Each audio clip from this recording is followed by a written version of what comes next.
Chocolate's call-out challenge, I make sure I equip my Fade Grips. That's right, Fade Grips. Go to www.fadegrip.store, type in CAG20. That's right, CAG20 for 20% off your purchase. And then come join me in Discord. Yeah.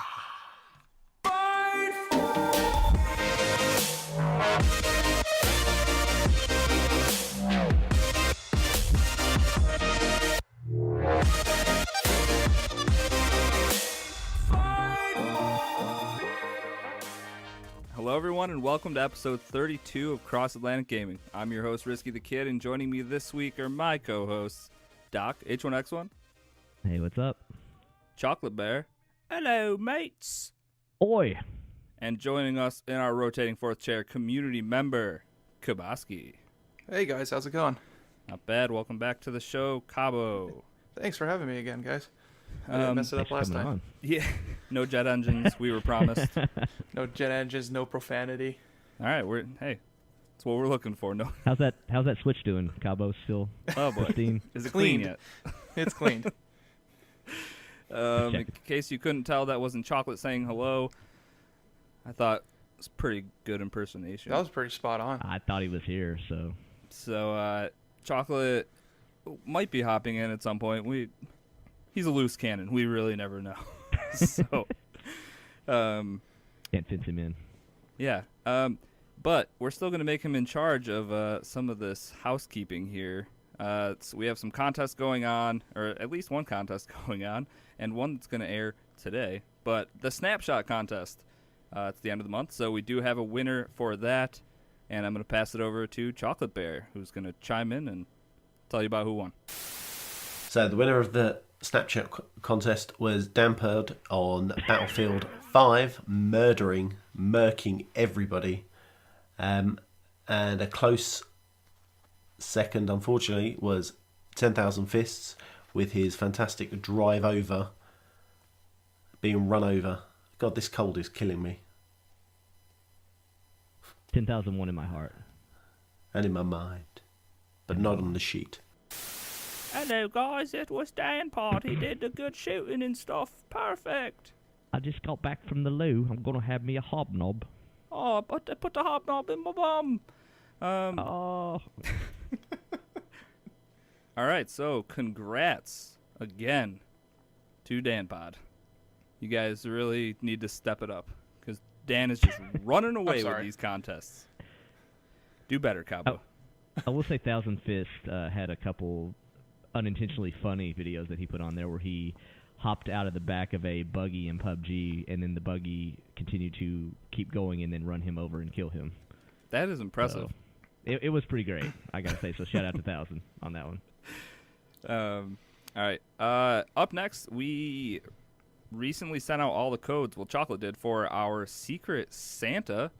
So I hope everybody enjoyed that. Hope everybody got some cool things. But here's Chocolate to tell you about who gave you your gifts.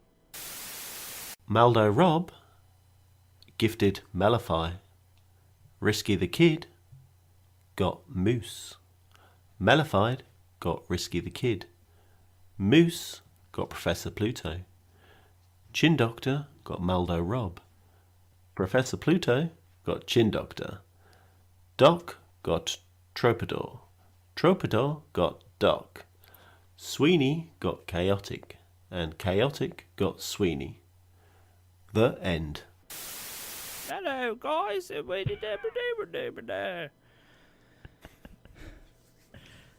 All right, so... try that again. Hello, Governor. Hello, Governor. Hope you enjoyed your gifts. Why, thank you. And we lost our entire UK audience. Yeah. Yeah, thanks a lot, Chocolate. Gosh. So yeah, I hope everybody had fun with that. That was our first annual Cross Atlantic Gaming Secret Santa. We'll definitely do it again next year. Heck yeah. So just stay tuned in 360 days or something, and we'll get you your Secret Santa partners. Thank you. All right. Anyways, let's get this show on the road. Another week in gaming. What has everybody been up to? Let's start with some Sea of Thieves. Doc and I got into it. So I thought I was going to have this long-running joke of me not playing Sea of Thieves, but then I finally had a coworker who was like, hey, have you played Sea of Thieves? And I was like, all right, well, I guess we have to play Sea of Thieves now. So hopped on with him. He's on the PC, so we did some cross-play, which we played with him a long time ago, and we tried using like the Xbox Party, so we had to use like the Xbox app and whatnot. Yeah. That was kind of a pain, but so we just used the game chat this time, and all he did was went into his Xbox app and just hit join game, on my name, and it was super easy, and he was just there. So that was nice. Anyways, I haven't played Sea of Thieves since the first couple months it was out, so no substantial updates were there. And hopping back into it, it is a lot of fun, and there is a lot of new stuff to do that was not there before. I did not feel bored once, which was nice, because even like the long boring stretches, which was a lot of just like cruising around, not seeing anything or anyone, that gets broken up by these really angry megalodons. Yep. They're real feisty. I didn't run into any krakens. Krakens. Yeah. So do they like halt your progress completely, or can you actually like just keep driving and be like, nah, not interested? You can keep driving. Well, actually, let me think, because it's hard to say. I'm almost certain you can keep driving, but then again, every time I've been in a situation is we purposely stopped to fight it, because they didn't leave loot when you killed them, krakens or megalodons, and now they do. So now everybody's really incentivized to fight them. I think you can sell away, though. I could be wrong about that, though, just because every time I've gotten in that situation, we wanted to fight it. So yeah, you can definitely sail away from the megalodons, because that's what we did to literally every single one we ran into. So just like, all right, keep driving. Somebody go patch the holes. We need to get these objectives done. One cool thing that's going on right now in that game, and I think you only have like maybe a few more weeks on it, there are these gilded quests. Have you looked at those, Doc? Yeah, I actually did a Athena one, because I partnered up with a guy that was a pirate legend, and he could get those. Oh, that's awesome. And that was actually the same night where we ended up, I told you the story about the whole entire server was in a alliance. One alliance, yeah. Yeah, so we did those. Those yield really good rewards, because like even if you do Gold Hoarders, Order of Souls, whichever one you do, they always give you like the highest rewards possible for those missions. It's like if you do Gold Hoarders, you'll get nothing but like Captain's Chest and like other stuff like that, and you won't get anything like less usually, or not likely. So they're really good rewards on those two. I was gonna say I picked up the gilded quest for Order of Souls, and it filled out your whole like quest thing. So you had to go to, how many islands is that? That's like 7 maybe, or 9, or probably 9 or 10 or 12 or something like that. Yeah, I don't know. Something ridiculous. Yeah. But on each island there was 4 captains you had to kill, and then you got like the highest tier skull for every guy you killed. So we played maybe, it was probably like 4 hours actually the one night we played, but I made like $50,000, which I've never been able to make that much money in any amount of time. It's usually because my crew sucks. I'll blame it on them. Or it's just a lack of focus. Maybe they don't suck, but well, so I knocked that out. That was cool. And as far as the alliance goes, I had my first experience with that. We rolled up to a port to drop off a bunch of the skulls we had, and because we were in voice chat, we heard them talking. I was like, "Hello," which I never really play that game with like in game. And then they're like, "Oh God, you scared the shit out of us!" Like, blah blah blah. They're like, "Do you want to join up? We're about to turn in a bunch of stuff." And I was like, "Yep." So don't shoot these guys. You guys talk like pirates when you're doing this? You're like, "Arr." Oh, yeah.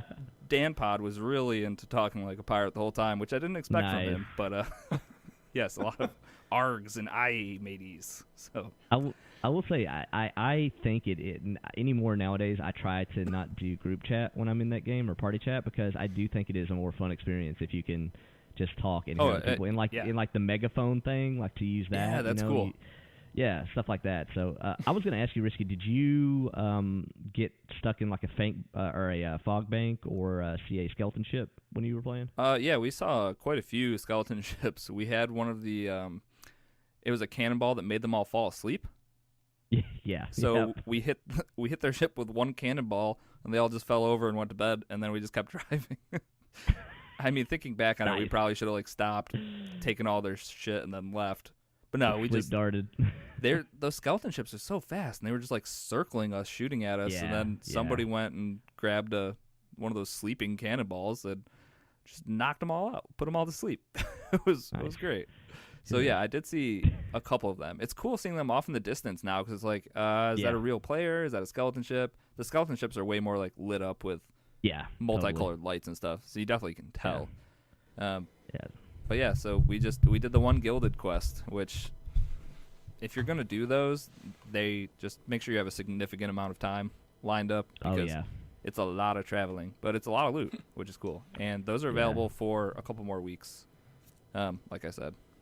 So, is there like, because I never played this game. The only experience I ever got was the menu screen of the alpha build. Like I never actually dove into this game. Is there stuff like you know how like there's guilds, clans, and like MMOs or like Destiny 2? Is there something like that in this game?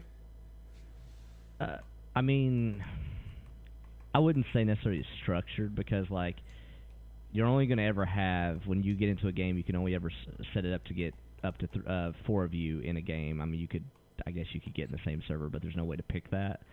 So with that said, I mean, yeah, you can. There's nothing structured saying this is your pirate company or whatever, but it's more or less just all session based. So I would say probably not to that extent. No, there's nothing like that. But then it's like what happened with Doc. It's just like if everybody puts up their flags that say like, "Hey, I want to be in an alliance," and the whole server ends up like doing that together. Even if you don't see the ships and they're off doing their own stuff, when they turn stuff in to get gold, you're still getting like, I think, is it half? Yeah, half the rewards from their stuff. Something like that. Yeah. And not only that, but like I've been a part of a couple things where it's like we have a couple galleons and a brig, and they have a galleon and 2 brigs, and like 3v3 ship fighting, and it is really fun and kind of crazy when that stuff happens. Yeah, we didn't. So like we didn't really run into anyone that was aggressive. The only team, this is kind of funny. The only team we ran into was aggressive. It was a sloop, and we were a galleon. And so their in-game chat, they couldn't hear us for some reason, but we could hear them. Oh, perfect. Which that breaks the game completely because they definitely didn't think we could hear them. So they're talking about their strategies and like, hide.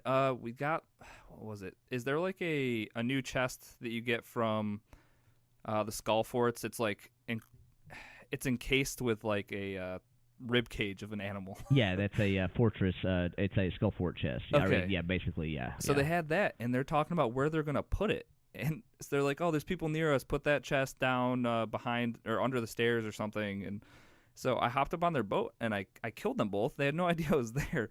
Took that. They were parked where they needed to. They were at like an outpost. So I killed them. No. Took that thing. Went and traded it in. Oh no! And then they took off and they were just yelling like they weren't the nicest things that were said. But it was so weird. Everything they were saying, it's like we could hear them. They had no idea we could hear them. I wonder if they were playing on PC, but I don't even know how you would do it to where you couldn't, if you were in game chat talking, that you couldn't hear that. But I don't know. Yeah. Either way, quite the tactical advantage. Advantage, yeah.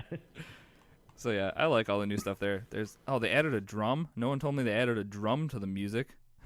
How long ago was that? DLC too. That was like the very first Megalodon DLC. Was it? Okay. Yeah. And I think there was one new song. That's what when I first started playing that game, I was like, they better have more songs in this eventually. I'm kind of upset that it's only one. I feel like it should be one every DLC.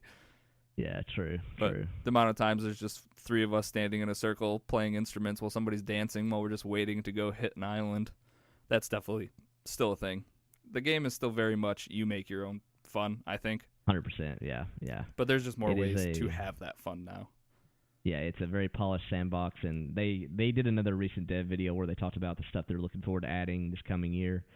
and they've heavily hinted at fishing and cooking, and hopefully they're kind of hinting at one DLC being nothing but like expanding what's underwater. And instead of having just like a lot of barren underwater, like deep ocean, it's going to have more like flushed out areas and stuff. So they're definitely got a lot of stuff in the pipeline as far as what they're adding for that game. So, and they've pretty much been on a track record of every 3 months having a major DLC drop. So, yeah, Nice. Looking forward to what they do this year. Well, you got me. I downloaded it. I'm starting downloading it now. Yeah, dude. Hell yeah. It's definitely fun. It's fun. Yeah, it's a blast. Yeah, I know I asked you guys before we started recording how big the size was, and it's around a little over 40 gigs. So, Yeah, it's not insignificant, yeah. Nah. It's not like But Call yeah. of Duty at this point where every week I get a 26 gigabyte update. I think that Seriously? game's For real? like 200 gigs right now. Wait, seriously? I think most of their like significant updates have been 25 or 26, somewhere in like the mid 20 Dang. range. I did not know that. Okay. Thank So God I'm for not. Are external. you on your Xbox right now, Cabo? I actually just turned it off. Oh, okay. Never mind. I'm can on turn it on mine. I'm quickly. gonna go check what the store says is the current. Yeah, I'm just curious what that is with completely updated at this point, because Actually, yeah, the store's probably going to give me like the base. yeah, I would think so. Oh, there we go. It is. I hear somebody. somebody Yeah. said it. Cabo's Somebody a didn't real mute the chime. All right. So, you have anything else for Sea of Thieves, Doc? No, you pretty much said it. It's definitely one of those things where I'm excited for a few people. Like I said, I got 1,000 and Moose in the other day. We had a blast. We killed a megalodon and some other things, and it's a fun game to pick up and play once or twice a week. Just like I said, it's a no-brainer if you got 3 or 4 people on that are wanting to play. So it's great. Agreed. All right, Doc. Did you play some Monster Hunter Worlds? Huh? Yeah. Is this because of Geralt? It's always little early. It's always because of Geralt. Risky. He's just getting ready for him. Yeah, just ever since I saw that what's his name in the new Netflix series, I'm like, yep, hopping. I'm just everything Witcher. Got to have it now. Henry Cavill. Yeah, that guy, the worst looking Geralt ever. Yeah, when they announced that new like snow deals or like snow map, I say snow map, but like whatever the ice region DLC that they're bringing, and the Geralt stuff, I'm just like, I never beat the campaign. I need to get back in that and play that more. And game's still really damn good, and I'm kind of glad I played it some more again because that's kind of shook up my Game of the Year list and stuff because. And I guess I didn't realize how much I played it till I did that, Xbox This year in review Xbox, thing, yeah, or whatever. and Yep. it was my second most played game actually, behind Sea of Thieves, and That's rightfully so. crazy. That's a really good game. I got a ton of enjoyment out of it, and it totally holds up. So I'm kind of finishing up the campaign now, and I'm going to see how much more I do after that, or if I just wait to the new DLC. But I'm kind of excited too because it seems like everything that they're launching or that they're adding post-launch is completely free also. So that sounds, that's pretty cool. So, yeah, game's still great and definitely will probably be top 10 for me, for sure. Good deal. I don't know what my deal with Monster Hunter Worlds was. I played a decent amount of it, I feel like, but for whatever reason I couldn't stick with it. Like the carrot at the end of the stick wasn't there for me. Like it definitely has a repetitive formula to it for sure. And I never liked the old 3DS and DS Monster Hunter games. I never really got into those. And I think this one was supposed, from what I could tell, this one was much more, I don't want to say casual friendly, but just like not hardcore into those friendly. And I think that was enough for me to kind of push me over the edge and kind of like it a lot more. But yeah, it's definitely got a loop of gameplay to it for sure, as far as what you're doing. Did you play any of that, Kabosky? Yeah, I did. Actually, I didn't put it on my list, but I did do a hunt during this week.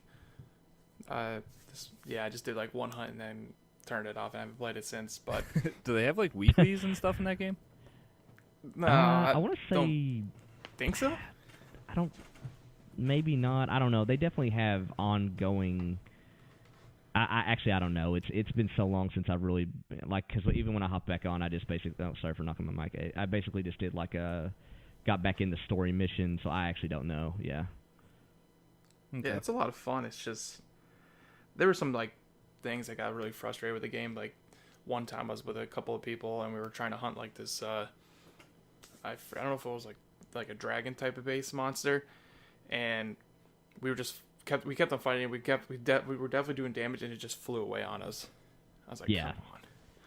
There are some things in that game that it's just kind of like, because it's a pretty big time investment to get up to where you're about to kill some of those things, and for the if the fight goes on too long or certain stuff happens, they can leave, and it is a real bummer to be like, okay, well I just wasted 30, 40 minutes for nothing kind of thing. So. Oh yeah, and then it's a lot of. Then there's a good amount of times it's cat and mouse. Oh, totally. Yeah.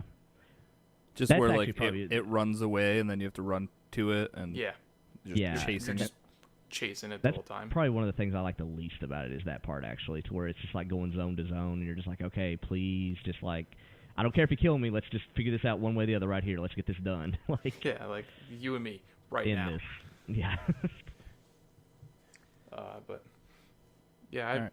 did like one thing on it. I like the Geralt update along with the new snow maps. It kind of got me wanting to play, and I was playing with a buddy of mine. He wanted to do a hunt, and so him and I partnered up, and that like it was just a small kill a couple like little like not like boss type of monsters to hunt, just like the ones that you just find roaming around. Yeah. Kill a few of them, and that was it. Just like kind of side questy stuff. It's definitely one of those games where I feel like if you're playing with other people, or like some of them, I feel like you even had to, like some of the tougher monsters, you needed to have a Yeah, couple definitely. people with you, otherwise they were Definitely benefited. damn near impossible, at least for me. I forget how complex it is with like the gear you have to craft and everything.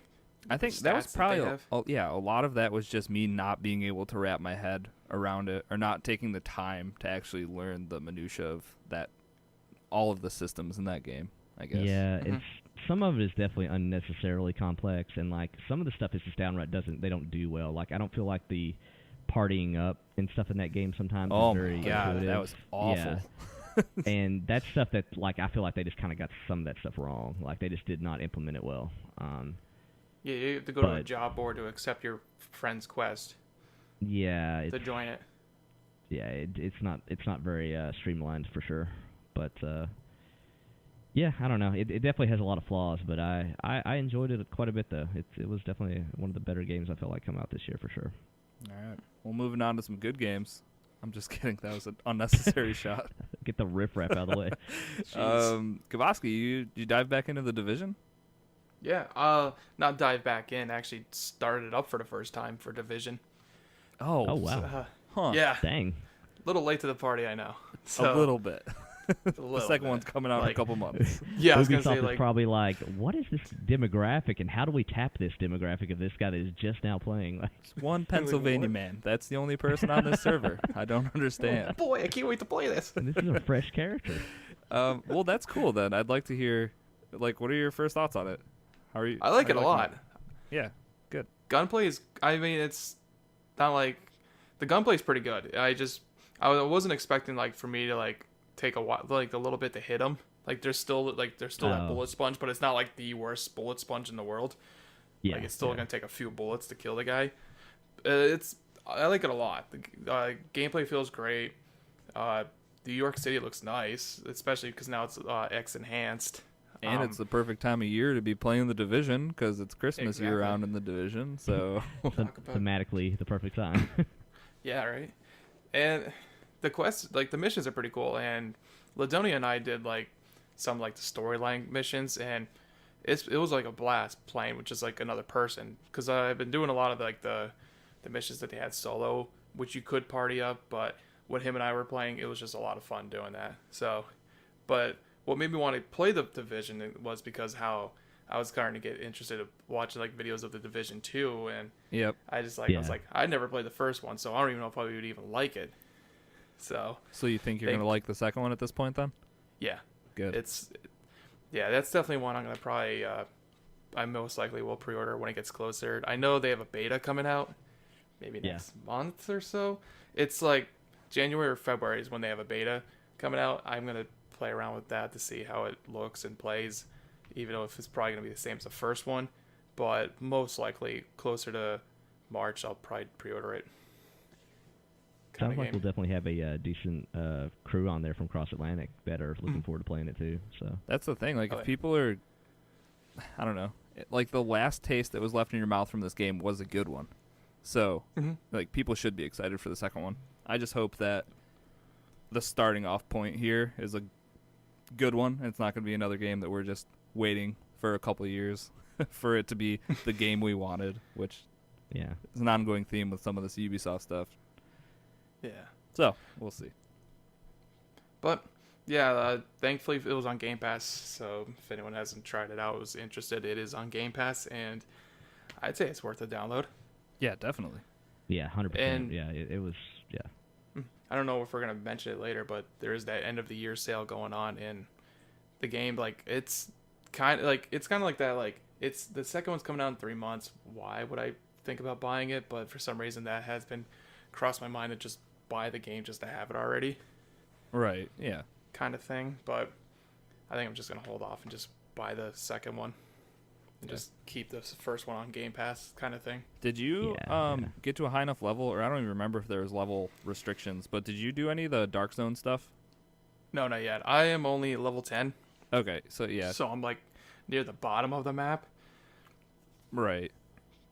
Yeah, I don't know. Dark Zone? I don't know about the PvP part. Yeah, it's kind of crazy how much of like a game changer that is, or like how just different that is from the normal PvE stuff you're doing. Like when I first started getting into the Dark Zone, like that was some of the most fun times I had in that game was just when I was squatted up with people in the Dark Zone, just ruining people's days who had picked up good loot, just killing them and taking it, and then you had to extract it. So you had to like call in a helicopter, which signaled to everybody on the map, like, "Hey, I'm over here trying to get rid of my good loot, so I can get out of here."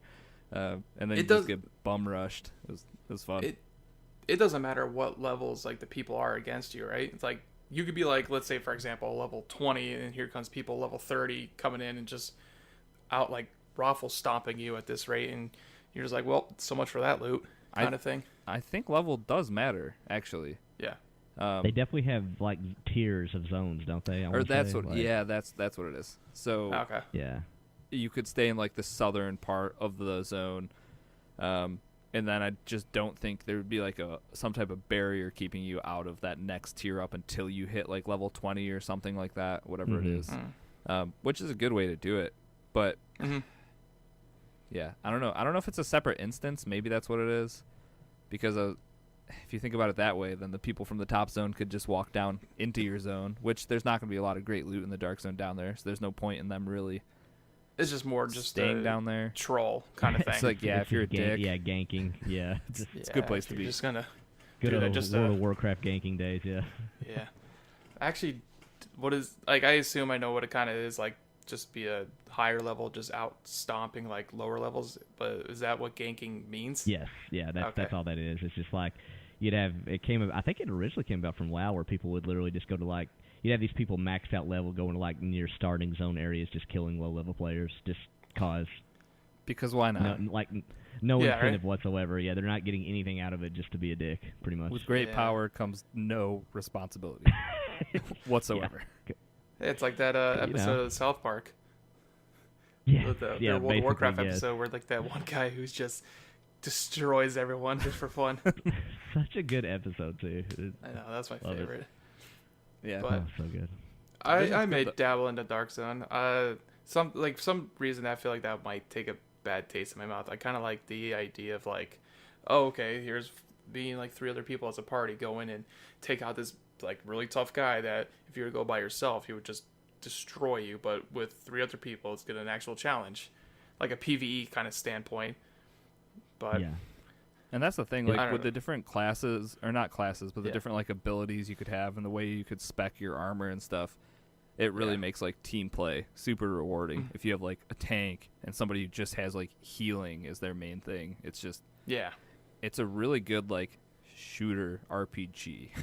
Which totally. It's been fun. I've been really enjoying like the just like the looting and like the leveling up kind of system, and just doing like side missions, some encounters that they have. I just been enjoying every time I play it. It's just kind of, it's just like when I'm just like, oh, it's not really a lot of people playing it. But then again, it's like, how many years ago I've had the time to play this game? Right. This is your fault that no one else is on the server. It's like me starting World of Warcraft for the first time. Yeah, Like, oh, exactly. Where's everybody at? I'm at like the only guy in the entry level zone. I'd be like, oh, who wants the quest? And then just crickets chirping. Yep. I never, the NPCs I never are got like, into what? WoW, but I will say, if you ever want some laughs, download a free trial of that and go to an RP server and just read the chat in the cities, because boy, is it great. Let me tell you. Sounds Yeah, like it's a lot just of people work. like literally taking like the lore seriously, right? Yeah, it's pretty much just like LARPing, but like in video game, and it's just, oh, it's so great. I mean, I'm not down in it, like whatever, get your fun out of the video game however you want, but it's really great. I don't know. Just Yeah, like actually, I might as well kind of venture into the next game kind of thing, because for Elder Scrolls Online, how big their lore is, there's like a podcast I listen to, and they have like their own like special channel in their Discord that's just RPing kind of thing. Man. And they're just like, oh, like Jazar walked into the tavern, eyes looking around to see if he could find it open. See, I'm like, oh my god, Give me all your sweet rolls ah, now. let me guess, somebody stole your sweet roll. Oh, who's got skooma? I need a You got any fix. bone sugar? You guys are speaking Like- a different language. Yeah, this is all like Elder Scroll lore right here. It's just like some items that are in the game. Skooma is like their bad drug that they have Yeah, that is made from moon sugar. they're I believe. cocaine, if you will, Risky. It's Yeah, a pretty good basically. name. Yeah, Skooma? I like right? that. Yeah, Like if you just said skooma, I'd be like, yeah, that could be a drug. yeah. Yep. That sounds like what the cool kids would be doing. Yeah, Doing the skooma. Yeah, right. But yeah, RPs. That's one of the things. I never personally done it. Like I think more of like if I were to I would say RP more, I would feel like I would do it more in like a storytelling, like a book. Like here's a story I made of a fictional character. Like his name's Harry Potter, and he's That's not a. going to wizard school. Come on. copyright. Be creative here. Wait, Cabo. what? They made it? This Hey. is already done? Hey, I'm not knocking it either, because you're also talking to the guy who I love to play D&D, so I'm definitely not Yeah. knocking it. But it's just one of those things where you normally play a video game a certain way, and you go in one of these rooms, and you're just like, huh? What is Yeah. happening? What do you know? Huh? Yeah, I was thinking more of like storytelling kind of thing. It's just like write it down, like a short story for people to read. But I just don't. Yeah, like you said, Yeah, it's out there. it's interesting. Yeah, exactly. I'm sure some of them are probably like cybering during it. Good God, let's move on. Doc, you still. How do I transition from this? That got Cybering. me. Perfect. to Nailed comments, like in case you didn't hear me. Speaking of Hey. that, Doc, how's Ashen? Still playing? Yeah, it. that- Good.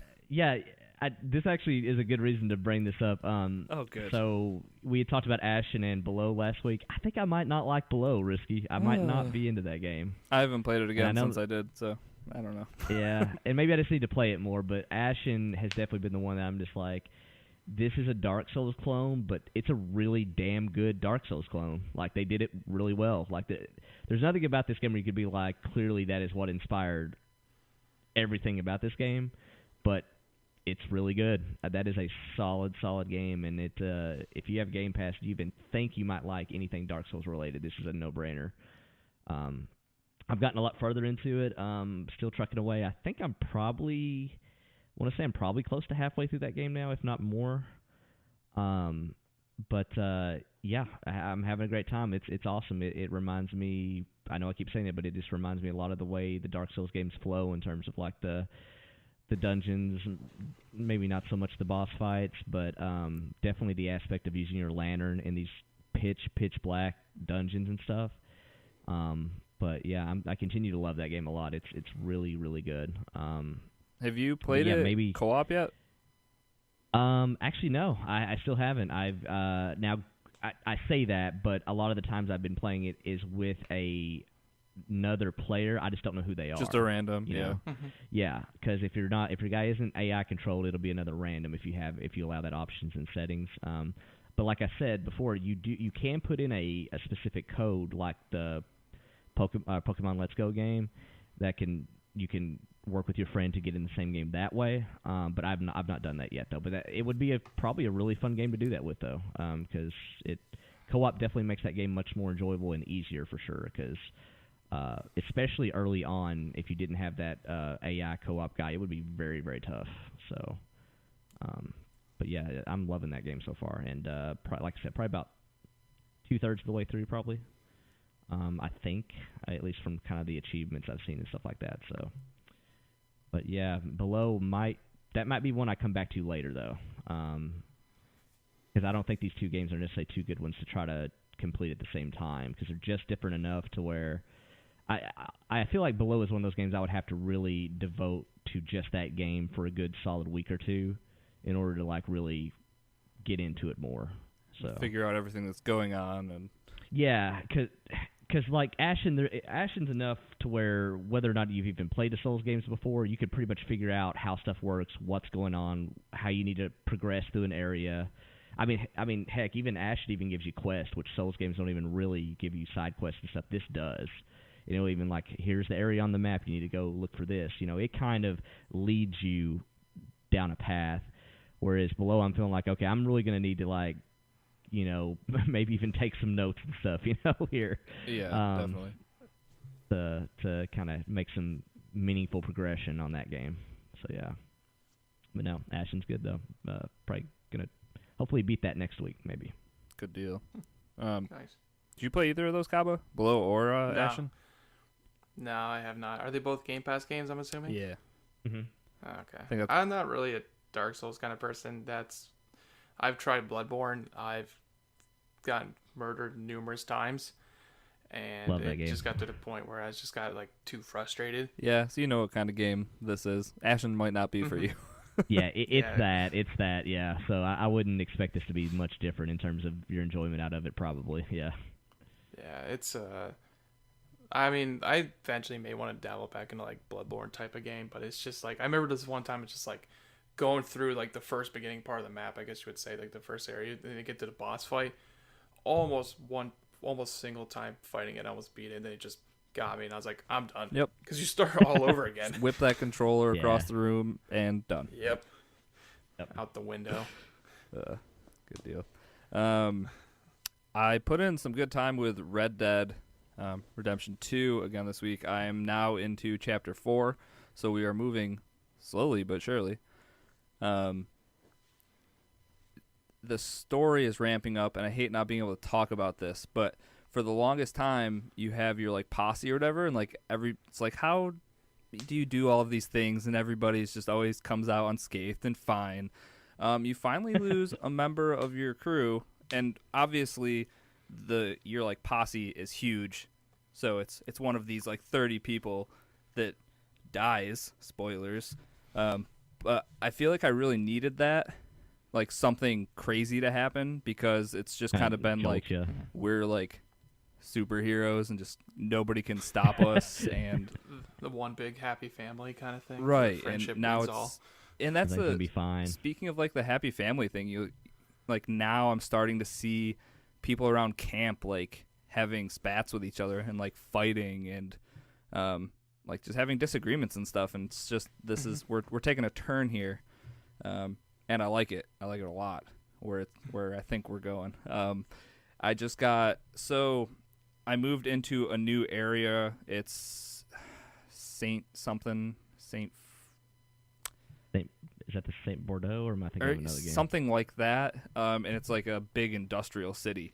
So seeing this for the first time, it's just completely different from what I've played the first like 30 hours of this game. Like seeing the settings here, you ride up as like a cowboy and you're looking around at like smokestacks and like steam and like this city, and you're just kind of like, huh, I feel like I don't belong here, but I feel like that's also exactly what you're supposed to be feeling, because this is kind of like the end of the Outlaws, and it's like the end of the old timey like Old West stuff, and Arthur just kind of rides in there and he's like, what the hell is going on? Like, this isn't my way of life. Game's great. It's Go for it, Doc. I was going to say, you talked about the civilization part. I love how like there's a part in the game where he's just like, why are we going further east? That's closer to civilization. He's like saying it like under his breath, like, why would we want to go that way? Like, Yeah, and that's a theme that I think is going to continue with Arthur and how he feels about this stuff. But yeah, I've mentioned this before, I'm just kind of mainlining it at this point, which means I'm getting the story beats frequently, which they're all really, really good if you get to them. If you can ride your horse all the way to them, you will enjoy what's happening in the story in this game. If you can manage the ride. And that's obviously my biggest gripe with this game. It's everyone's biggest gripe with it is the stupid travel time. I started utilizing stagecoaches. It's like the fast travel between big cities. Yeah. That's helped a lot. You get to a point where it just seems like you're making so much money that it's like an $8 ride to save me 15 minutes of my life is well worth it with my $8 in-game currency. So that's helping a fair amount. The point in the story I just got to, it has to do with the Braithwaites. I won't say more than that, but it's like the I don't know, like the peak of what happens with that group of people. So if you've played it, you know what I'm talking about. And it was super intense and definitely my favorite part of the story so far. So I don't know, you gotta keep going through it. That's actually the last thing I did in that game, Risky, was that, and I know exactly what you're talking about. You're with the manor, fire and is stuff. involved. Yes, fire is involved. Yes. Okay, that's so the last thing fire. I did, and that was very intense. Holy shit. Yeah, so that's like I needed something like that. I feel like to just be like, all right, let's go, let's keep trucking through this, and I am, and really enjoying it.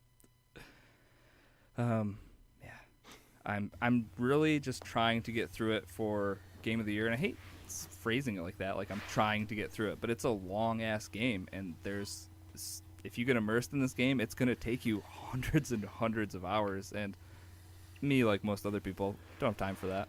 No one has time for 300 hours in Red Dead. But yeah, Red Dead's good. Chocolate is back. I hear him. Yes, What? I am back. Hello. It's a chocolate.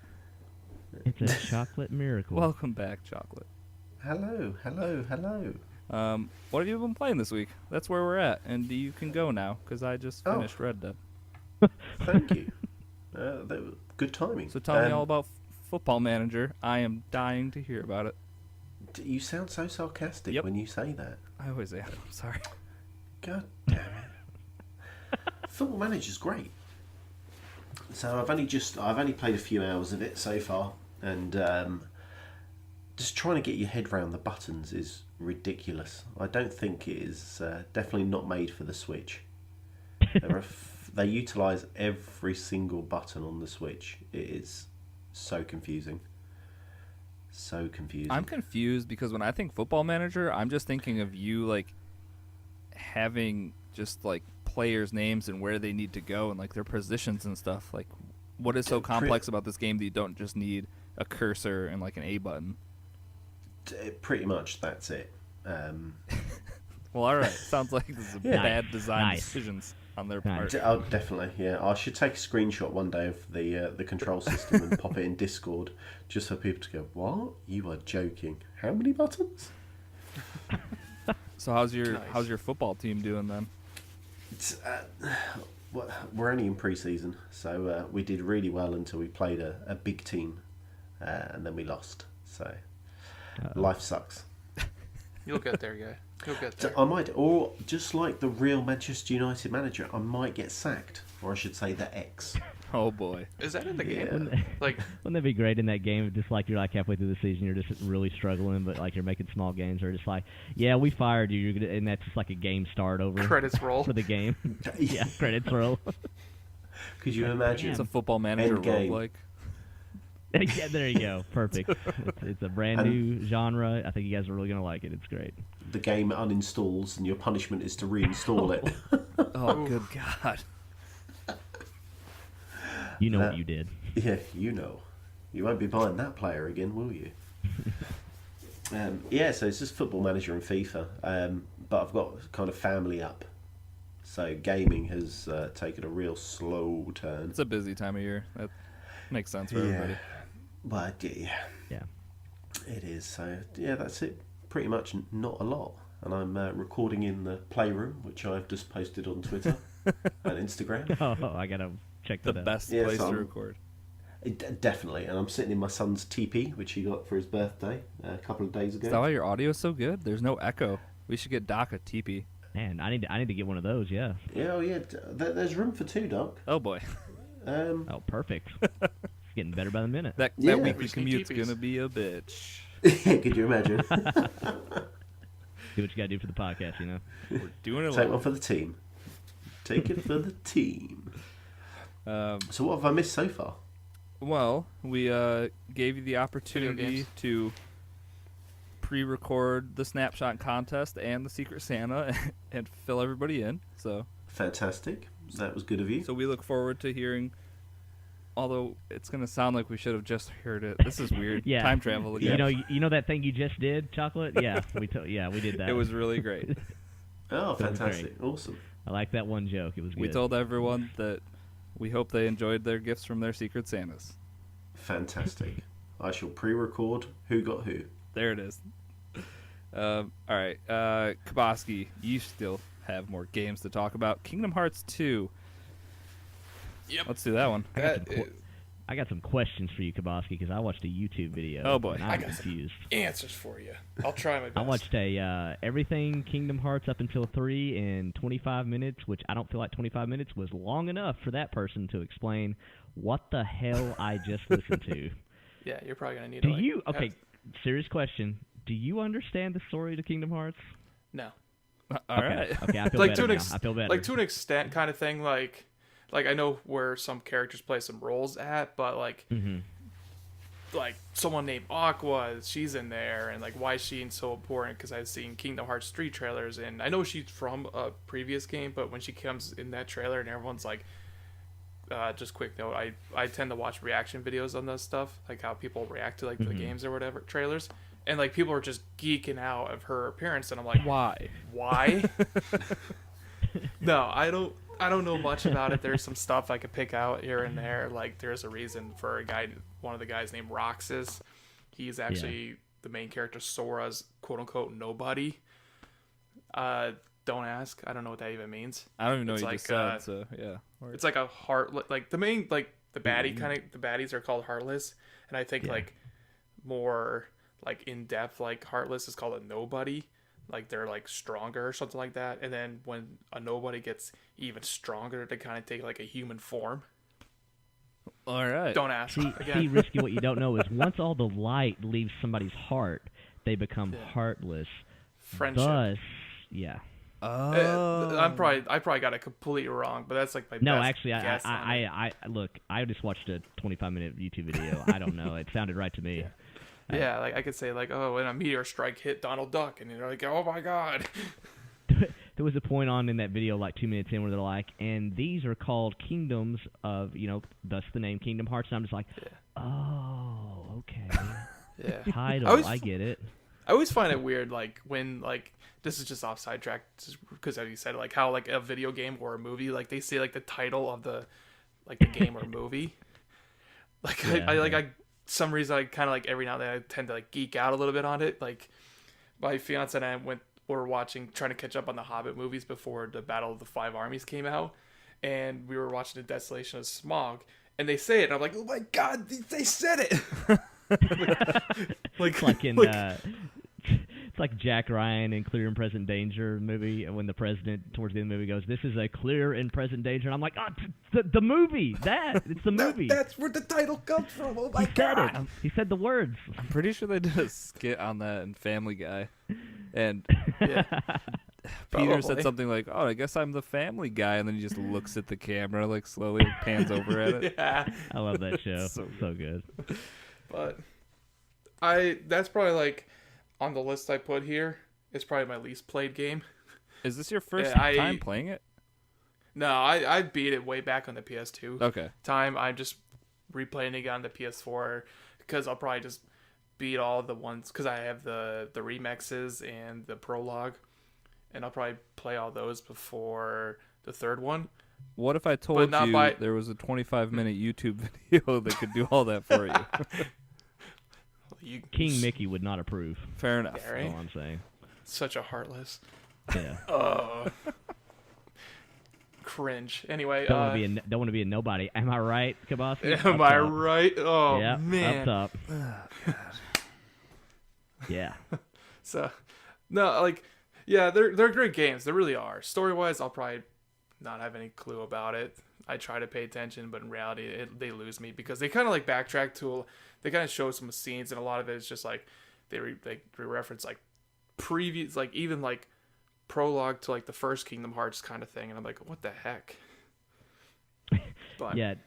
See, I didn't realize too that there were several DS games in this series, and see, I didn't realize that either when they started talking about some of the story stuff, and I'm like, oh, okay, so I could see where this could get really complicated really quick, and how not all of them were in the right order with how they came out, and like, so yeah, it definitely is one of those, like, there clearly is a canon there. It's just, oh yeah, boy oh boy, is it something? you just really gotta take the time to kind of like map it out. Like there's like that meme picture it shows of Charlie Day from Always Sunny, where he's like with all like it's like the conspiracy wall. He's like looks like he's like a madman.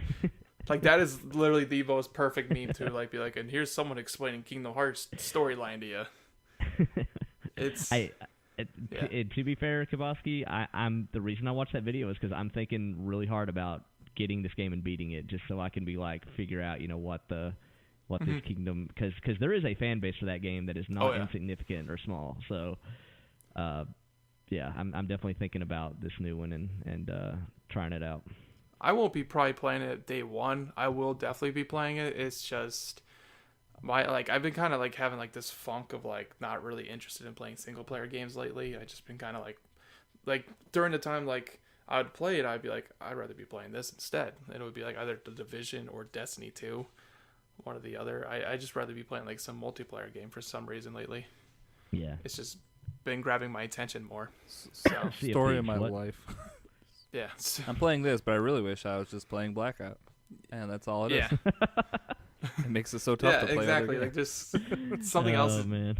Some other genre just has their hooks on me, and when I try to be like, oh, let me at least get back into Kingdom Hearts so I can play. So when the third one comes out, I'll be ready. Or when I get to it, and then I'm like swinging at stuff, and I'm like, I'd rather just be shooting things online. Yeah, I always wonder how different my gaming life would be if I didn't host a podcast. Like, I feel kind of obligated to play different things, just so I'm not like, I played Blackout again. I killed some people. You probably save a lot more money. I mean, Chocolate wouldn't have a Switch, that's for sure. Yeah. I'd be rich. So. I'd have so much money from not buying all these games. Significantly more money than I do now. Oh man. But all right. Well, you said Destiny 2, so you're still grinding along in that. They have their Christmas event going on right now. I have no idea what the Christmas. It's just like I don't know exactly what's like big about the Christmas event, but they did. They have like emotes and I think like little like side quests you can do that's Christmas related. Like give some of like the NPCs gifts by baking it, like baking cookies. But the materials you get are from killing whatever the enemies' names are. I forget their names. Like real life. Yeah. Exactly how I get my ingredients for my cookies. Murdering people. Yes. Just shooting, looting. But I actually earlier this morning I beat the Forsaken DLC. Oh damn! Congrats. Yeah. So good. It was good. You're raid ready. Yeah, I am raid ready. I've this is on PS4 unfortunately, so the only person I think that actually has it is Maldo. Yeah, you and Maldo just I was gonna ask, doing this raid by yourselves. Well, I was going to ask if you had been playing with Maldo Indy on Destiny, because I know he's been talking about that a lot. So no, we haven't been playing anything yet on Destiny together. We've been talking about it, but I think when we did, he was a much higher light level than I was, so I was still trying to play catch up. Yeah, that makes it tough. And when your light levels are that different. Now I'm up there, like I'm at like 505 or 5 or something like that. Damn. So now it gets to the point where I need to grind to get better gear. But I think I may switch over because Shine has the Destiny 2 with all the DLC and the annual pass, so I may switch over to that. Oh, so you'd have it on Xbox? Yeah, I actually did. Oh, yeah. When you buy the Forsaken DLC on my PlayStation, you get like you get like the automatic level up to certain level where you get the set light level, so you could start off the Forsaken. Oh, okay, That's yeah. cool. Skip like the base and the 2 little small DLCs, Right. the War Mine and Curse of Osiris, and I might just do that, just a quick beat Forsaken, because I know like Moose is another one who kind of plays every now and then. He said he was going through that whenever he gets the time to, because a lot of times he's playing like Blackout with you or That's all he does. other games. He's Yeah. like me, where it's just Exactly. there's nothing Blackout. I'd rather be doing than just playing Blackout, but I probably should play some other stuff at some point. Yeah, so like I feel like there's more people like, and then the X1 Bros, like they have their own big Destiny channel that has a bunch of people on it, and I think they're all Xbox gamers on it. So Yeah, you If you I went the feel wrong like- way.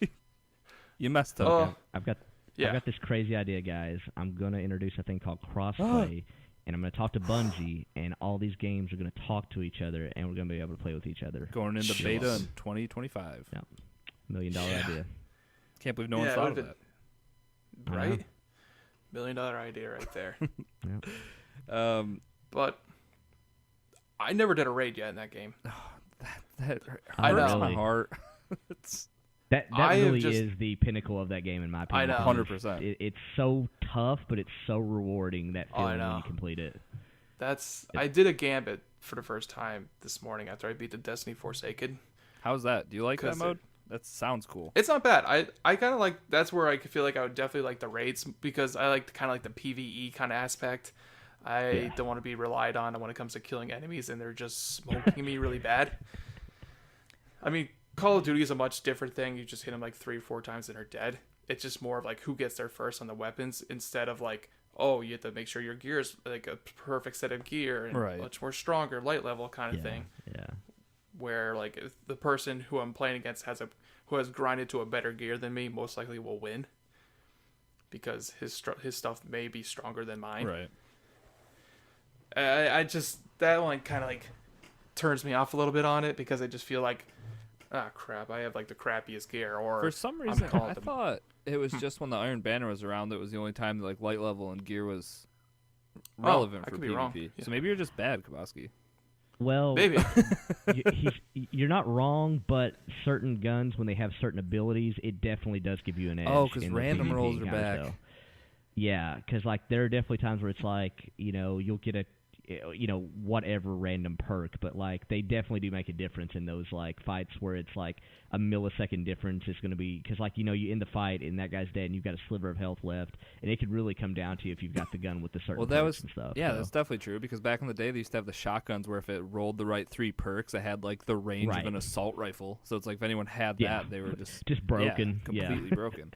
I forgot they brought back random rolls. So yeah, if somebody's been grinding for 300 hours more than you, they probably do have a better gun than you for sure. Yeah. Hmm. Like I just haven't dabbled into the Crucible yet, because I think that's the mode that's PvP more wise. Yeah, it definitely is. But Gambit's cool. It's a mix between PvE and PvE and PvP, but it's more against PvE wise. There's just little periods of times where you can go into the other, teleport to where the enemy's at, and just kill them to prevent them from progressing. That's when you just send your best players over to do that. You're like, Oh, yeah, yeah. I'll stay back here and work on these. Yeah, that's me. I'm like, NPCs. have fun, guys. Dan Pod, go. Go, I'm Dan like- Pod. Good Dan Pod. Get some kills for me, Kill guys. everything. Yeah, because there's a little Comes back side soaked quest. in blood.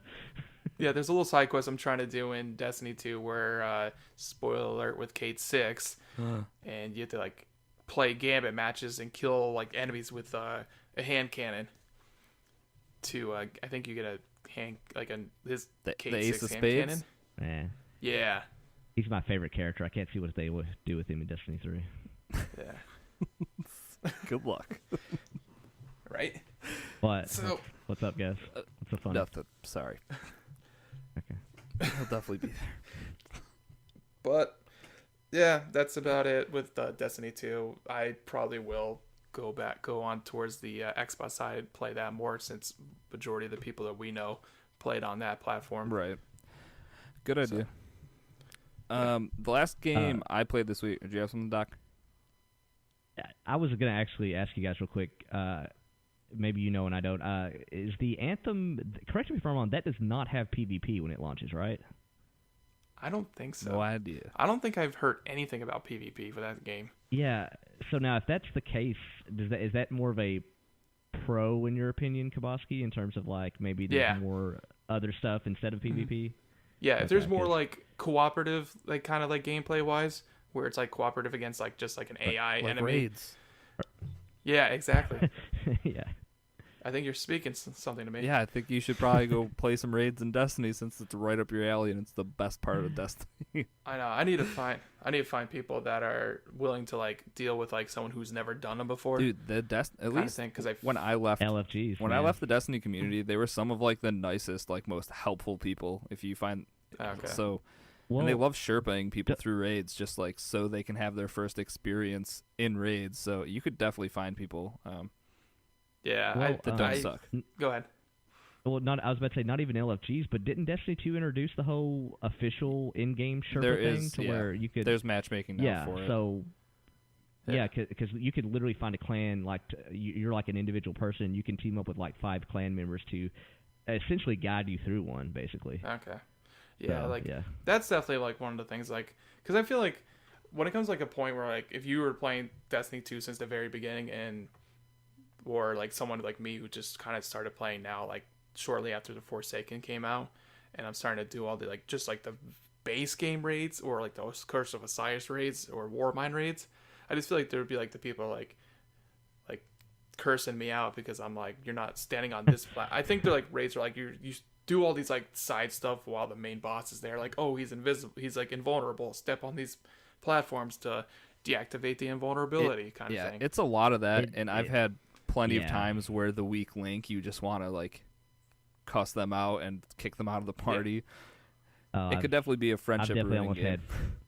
Yeah, I was about to say I've definitely almost had friendships end on like you stand here, you shoot here, just shoot right. Okay, last time we're doing it, just shoot right. Okay, just do it. Like, yeah, everybody definitely has their own roles, and everyone's depending on you in some way, so no pressure. Yeah, exactly. That's like, I mean, like Elder Scrolls Online, when you do dungeons, they're not bad. It's just you just have to play the role that you are, and a lot of times they're not really like stand on this platform to do this. It's like you're a medic, heal me.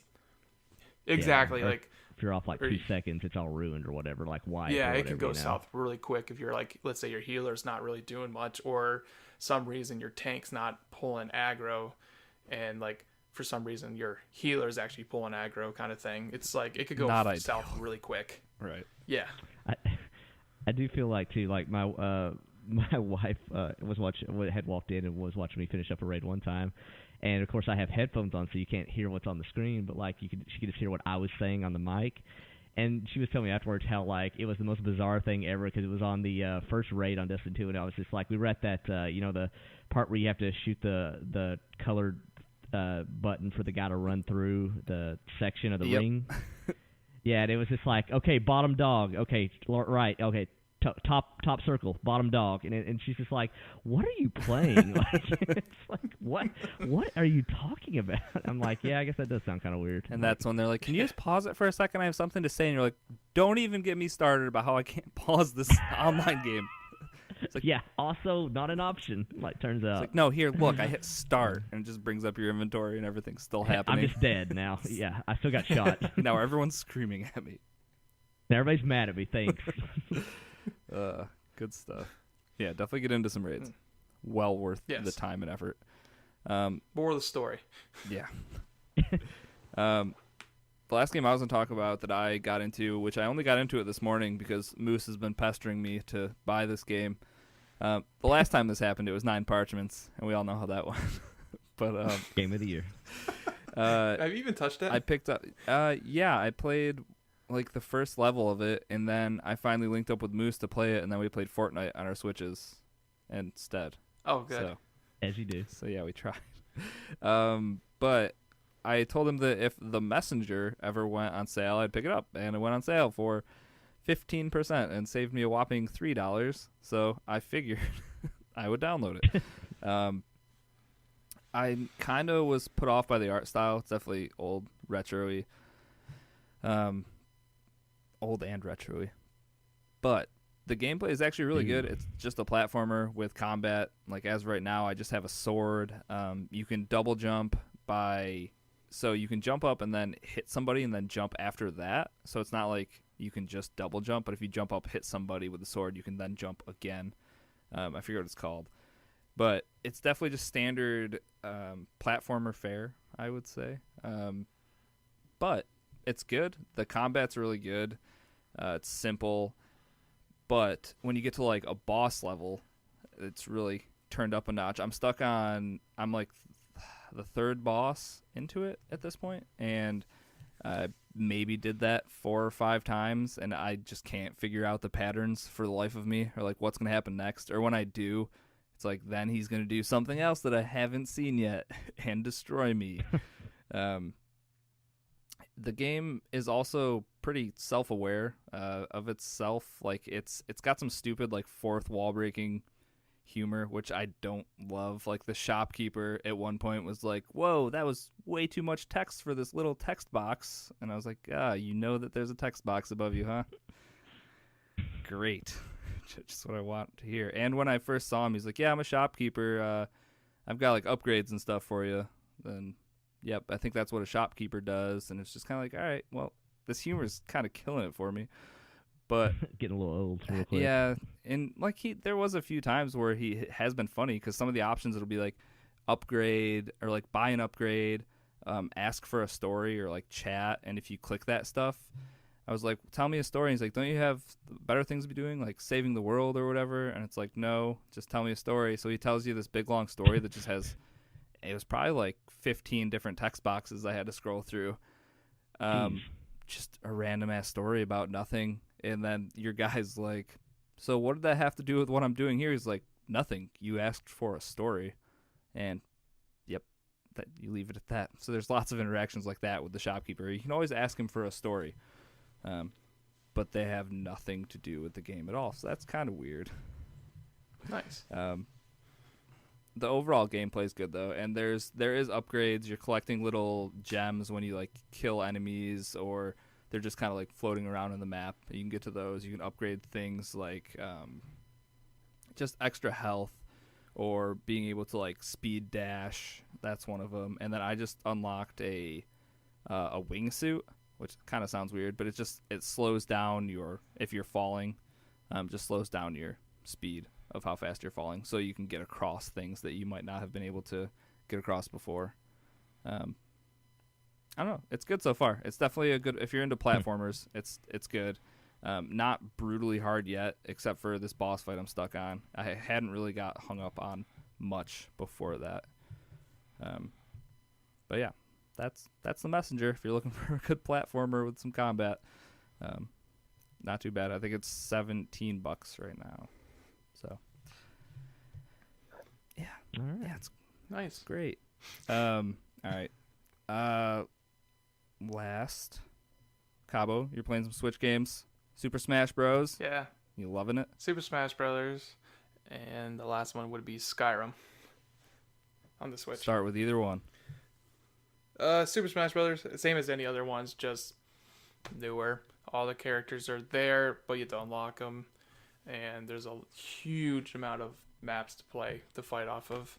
So nothing different. I got my main out of it, who is Marth, and so a lot of times I'm just playing as him now to unlock the other characters. Yeah, so now that he's unlocked, it's like I don't need to even unlock the rest of you. Like even if like even if he was the last character unlocked, which would probably been a bummer, still like I still like enjoy playing like Link or Mario or Fox. Like there's still like other characters I enjoy playing. Did you dabble online at all? I actually did for the first time earlier today. How'd that go? Close. I came in second. I did a free for all on 4 players with 3 stock, and it was me versus King DDD, and he just got like that like charged attack and just cracked me out of the map. I was like, because like I don't know, I know you got it, Risky, but you know like when you hit like that really powerful attack and you know that's the final blow, they kind of like When he just goes I don't know, flying. do like that action like Yeah, thing. like cuts to a shot of you just getting punched in the face. As soon as that happened, I was like, well, that sucks. And I'm And then boom. I was like, because he was like at like 100% also on his stamina, I guess you would say. I think that's what they The like damage gauge or whatever. Yeah. one or the other. And so I knew like if I get him like really good, he would have been done. But he got to me first. But it wasn't bad. I had a little bit of lag, but it wasn't like game breaking kind of thing. Yeah, the only online stuff I did was just against Waterloo, and that was rough, to say the least. It was not for connectivity issues though, which is good, because I know some people were having issues with that. I think it just really depends on who you're getting match made with, but I feel like they should probably just pick the people that are closest to you. So you're not trying to play with people from New Zealand and having great connection trying to play them. Nice. Yeah. I played a little bit of the World of Light. It's cool. You picked like the spirits and all that stuff, and that kind of plays like a little bit of an RPG element kind of thing. Yeah. And that's about it. I'm not really going to explain it. It's going to be like an hour. Yeah, Maldo of was here talking about last it. week, and he really took a deep dive on Smash, so you don't have to. You just have to play to understand it. It's not like, it's just hard to explain, but once you play it, you're just like, oh, okay, I get it. Right. Like some spirits have like special power-ups, some to like prevent like poison damage, for example. So you just collect them and then you figure out which works best for The you best loadout for the fight. in the next fight. Yeah, for the next fight. And as for Skyrim, it's just I bought it like when it was on sale for like $30 on the eShop store, and just the thought, like, it's just one of those like, why not? I haven't played it on portable yet, kind of thing. Gotta play it on one more device. Yeah, like if they had a next gen console Skyrim, I'm like, yeah, why not? Skyrim for the bathroom. All right. Skyrim on your Alexa. Yeah, right. I haven't played that since like E3. It's so funny. But that was such a good bit. That was actually. So, like, the one thing I like about Skyrim, I'm just gonna quick tangent off of it, is like I could have played like 200 to 300 hours of that game previously, and this time I'm playing it, I'm doing stuff I have never done in the previous times I played that game. Seems like there's encounters I have and little side quests, so it's really cool like how much content that game has. Still. It's huge. Yeah. Yeah. I definitely. Have you ever beat Skyrim? Have either of you ever beat Skyrim? Yeah. I have. I beat the main story because I just hardlined it one time. Yeah, I never did. It was one of those games like The Witcher where it's just, oh, what's that? And I'm gone for another 3 hours, try to get back to the main story, and then find something else. Dying goats off mountains. Exactly. Yeah, for how cool the side quests in that game are. The main story, like you go to Sovereign Guard and a bunch of stuff. It's actually really cool. Some of the ending stuff in that game. So I should buy it on the Switch. Not bad. Yeah. Yes. Moral of Sold. the story. Yeah, basically. I'm easy. All right. Anybody else have anything to add before we move on? No, Nope. that's about No more it. games. That was a lot of games. That we was did some games. All right. Well, next, let's get into some news.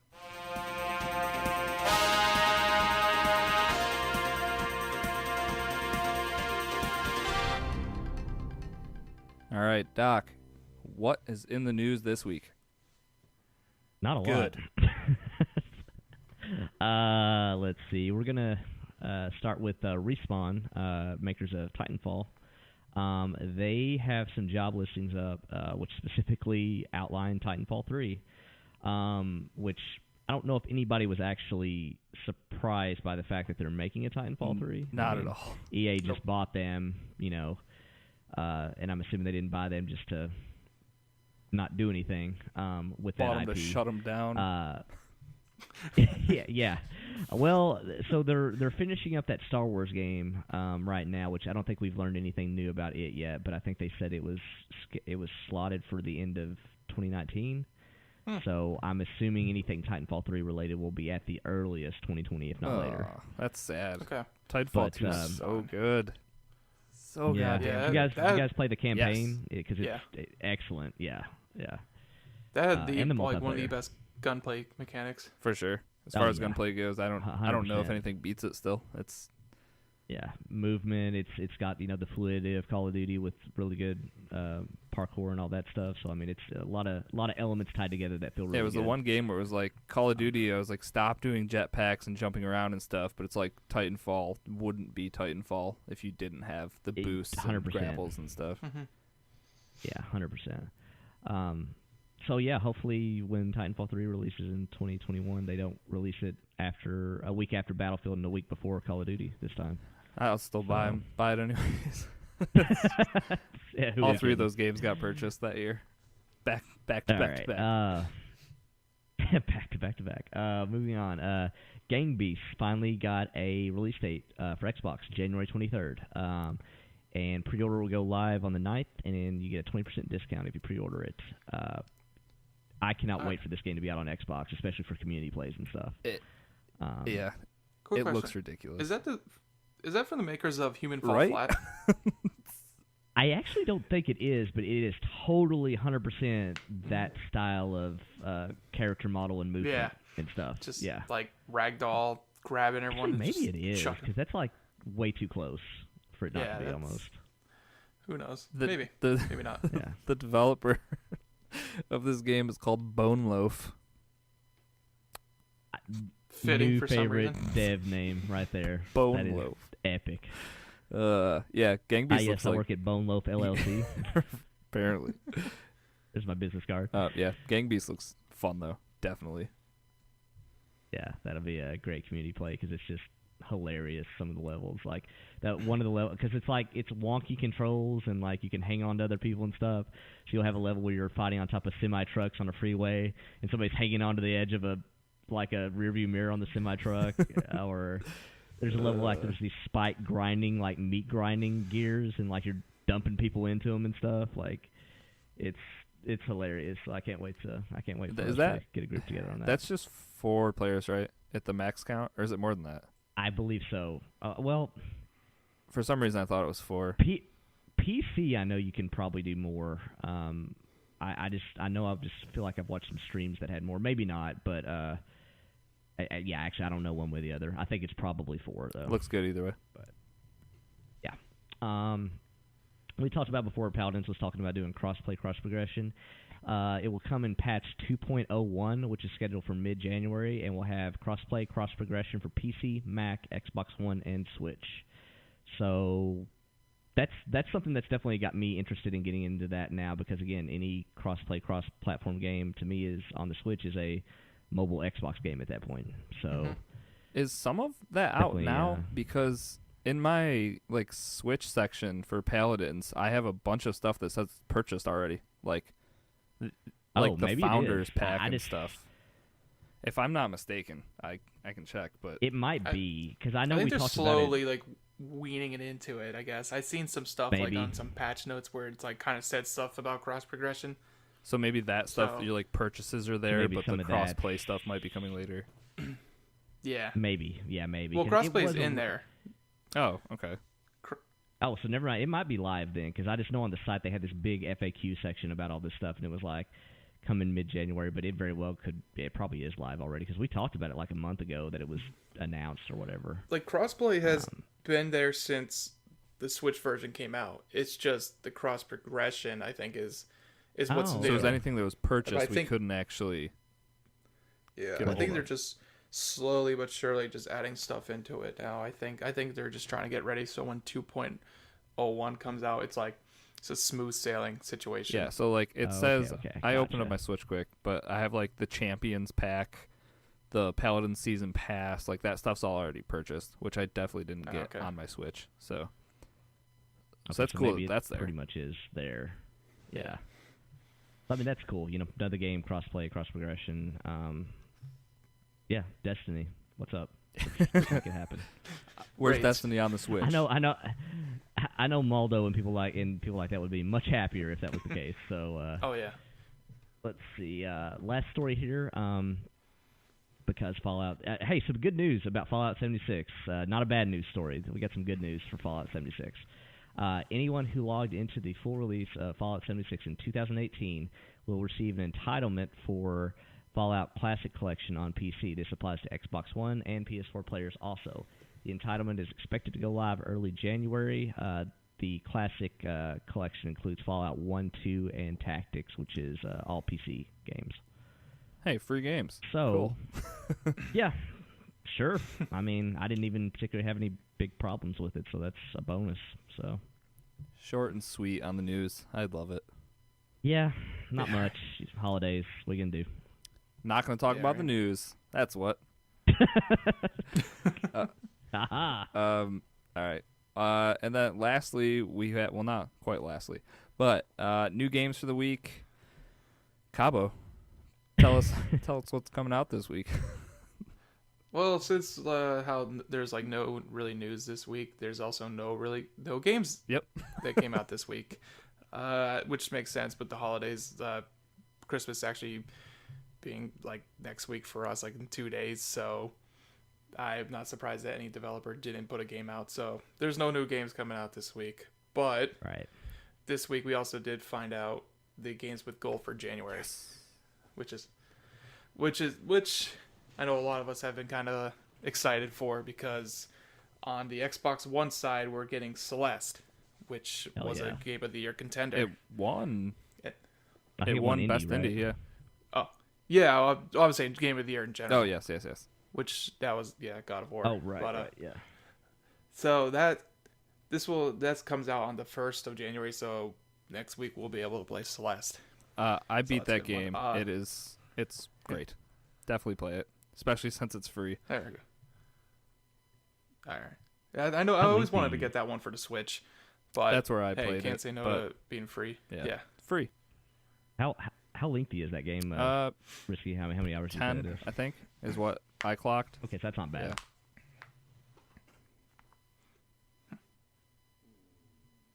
Yeah. Okay. I thought we were going to talk more about it, I guess. It's a great game. You should play it. I don't know why I thought it was like, it ended like, oh, you're going to continue on about it. Quick hits. Quick hits. The next one that comes out on the 16th through February 15th for the Xbox One is WRC 6 FIA World Rally Championship. That's a mouthful. If you like rally cars, there you go. Yeah, it's basically just dirt rallying, right? Like I think so, yeah. Never played any of the like WRC games. It looked like that, yeah. Okay.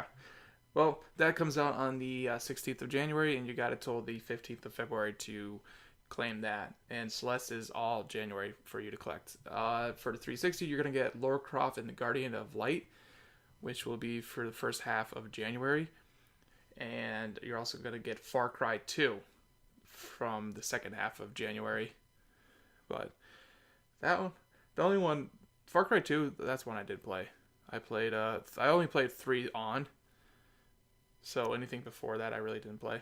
I don't know how those ones I never hold up. touched 2. I would assume going back to 2 after 3, 4, and 5 would probably be pretty tough. It's the malaria simulator, Far Cry 2. Perfect. Just what I want to be doing with my free time. You have to give yourself medications every once in a while. It's pretty great. Perfect. And then I don't know when the date is for this, but coming in January, you're getting Life is Strange. I'm assuming it's the full season of Life is Strange.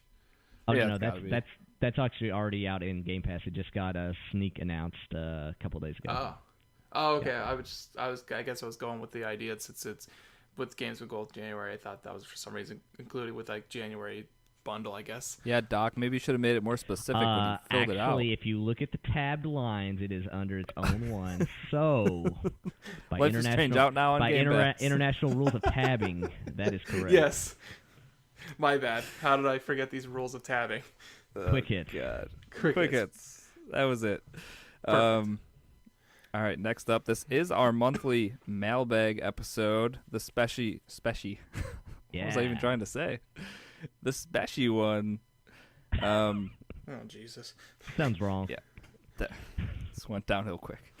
All right, so next up, we do have our monthly mailbag segment. You've got mail.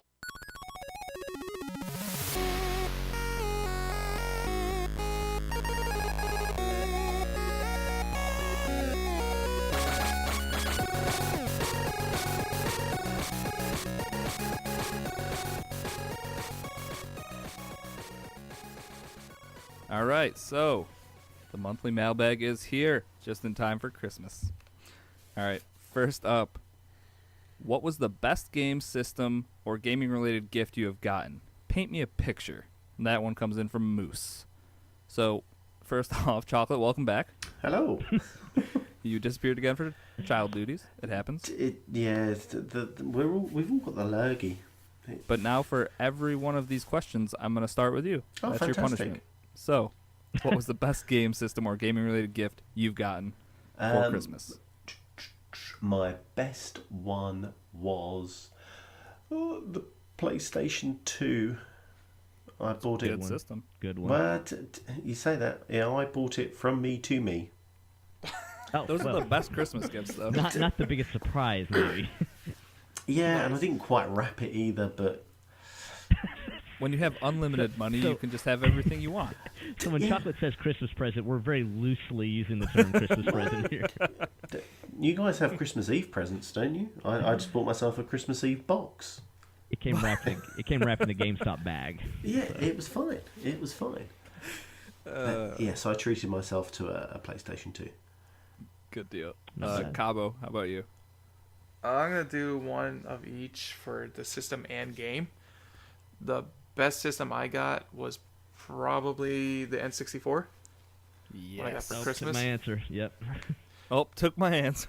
Fun ruiner. Well, then the close second was my 360. Good. So I can throw that in there. Oh, you My guys could second talk. answer. Oh, come on.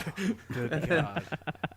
I'm And kidding. as for the game, the best game I got, and it was actually a few years ago, was Final Fantasy 15.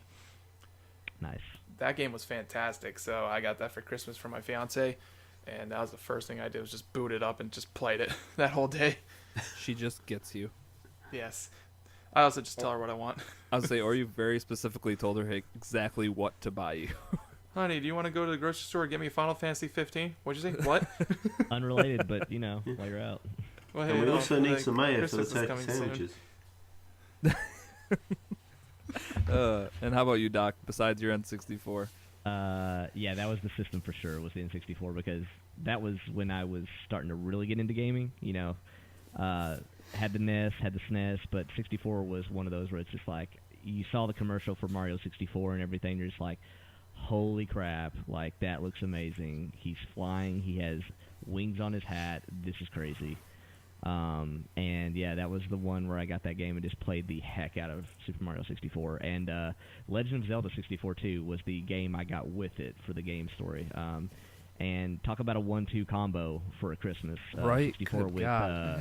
Mario 64 and Zelda, which at the time you don't know that you've got in front of you like possibly two of the greatest games Gold. ever.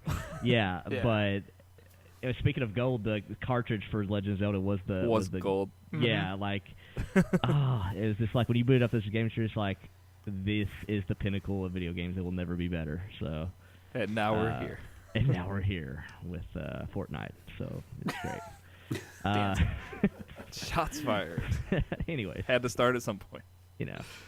For me, I feel like I don't really get a ton of gaming related stuff. A lot of it's my own fault because I usually, if I want a game or something, I just get it. Got some FOMO, so I'm always scared I'm missing out on things like that everybody's talking about in the community and stuff. So not really good at waiting for stuff. But when I was younger, my parents did get me it was a Game Boy Color, and it must have been like a year or two after it came out because that was when I played Pokemon Silver for my first time. That was the game that came with that, and that still Solid. to this day is probably my favorite of the Pokemon games I've played. So Those are my favorite too. Gold and silver. oh, so good, yeah. And then this was a few years ago, but my brother, he didn't ask like what I wanted or anything, but he got me a copy of Just Cause 3 like randomly, and that was why I played Just Cause 3. And Nice. I mean, that game's fantastically fun. So definitely one of the better games I've gotten, and especially since I didn't ask for it specifically, and I don't know if I would have picked it up. So yeah, that was good. All right. Next up, what is the best thing that has ever happened to you because of gaming? I feel like three of us should have a pretty good answer here. Kabosky might have close to the same answer. Well, should I start for the three of us? Speak for us? You can go right ahead. I mean, because you're of gaming, so soppy. You're so soppy. yeah, dude, but it's the best and only answer. Obviously, because of gaming, we're able to do this podcast. We're able to speak to people like Kabosky, or have even met people like Kabosky, people like Moose, Ladonian, just everybody that is on the show, everybody that's in the community, everybody that downloads the show every week, like all of this stuff is possible because of gaming. We would have nothing to talk about if gaming wasn't here. 100% true. And I'm not positive there's another great thing that's happened to me because of gaming. If anything, it's just made me put on 50 pounds and be a lot less active than I should be. So, Well, And a little bit more gonna broke. focus on the positives. yeah, oh, that's what the question was. My bad. Doc or Chocolate, if you guys have stuff to add to that, feel free. Remember, Chocolate, you're contractually obligated on this answer. It's in the fine print, so. God damn it. No, I mean, definitely. It's amazing how, I think, got from the 360 days, I, through a guy from work, we bought a 360 together, and then just through gaming, he so happened to meet 10,000 Fists, which then we gamed together, and then all of a sudden, me and him have become friends. Yeah, so it's just, you know, weird and wonderful things like that making. I think I said it a few podcasts ago, didn't I? Just, you know, the way you're making friends through gaming, and potentially your online friends are more closer than some of your real life friends. It's Which that is another question we have. oh, god damn it! I just So we'll get to that. Well, I'll do that one right after this one. Kabosky, how about you though? Yeah, podcasts basically. Even though I don't have my own podcast, I've been guest hosting for you guys. I just met like a bunch of great people. There's actually quick story. There was a podcast I listened to called Married to the Games, and they're on their 300th episode, like past that now. But Dang. each 100th episode they did their quote unquote live show where people who wanted to would fly out to Nashville to go meet them, and they do their live recording in front of everyone kind of thing, and they hang out and play games. And back in May, was it? I think May or June was when their 300th episode hit, and I decided to do a spontaneous thing and flew out there and met a bunch of the community members. Damn. Yeah, That's it awesome. was. Yeah, it was pretty expensive because it was kind of like such a like for how spontaneous it was. I was like, thank God I have an Expedia credit card kind of thing. So I saved a lot of You points guys are great doing and it. all, but it's really expensive. Yeah, it was. Yeah, it definitely was like one of those. Like I had a great time going there. I met putting faces on people, talking to them, like telling them like like who I was, and like getting the reaction like, oh my God, I can't believe I'm finally meeting you kind of thing.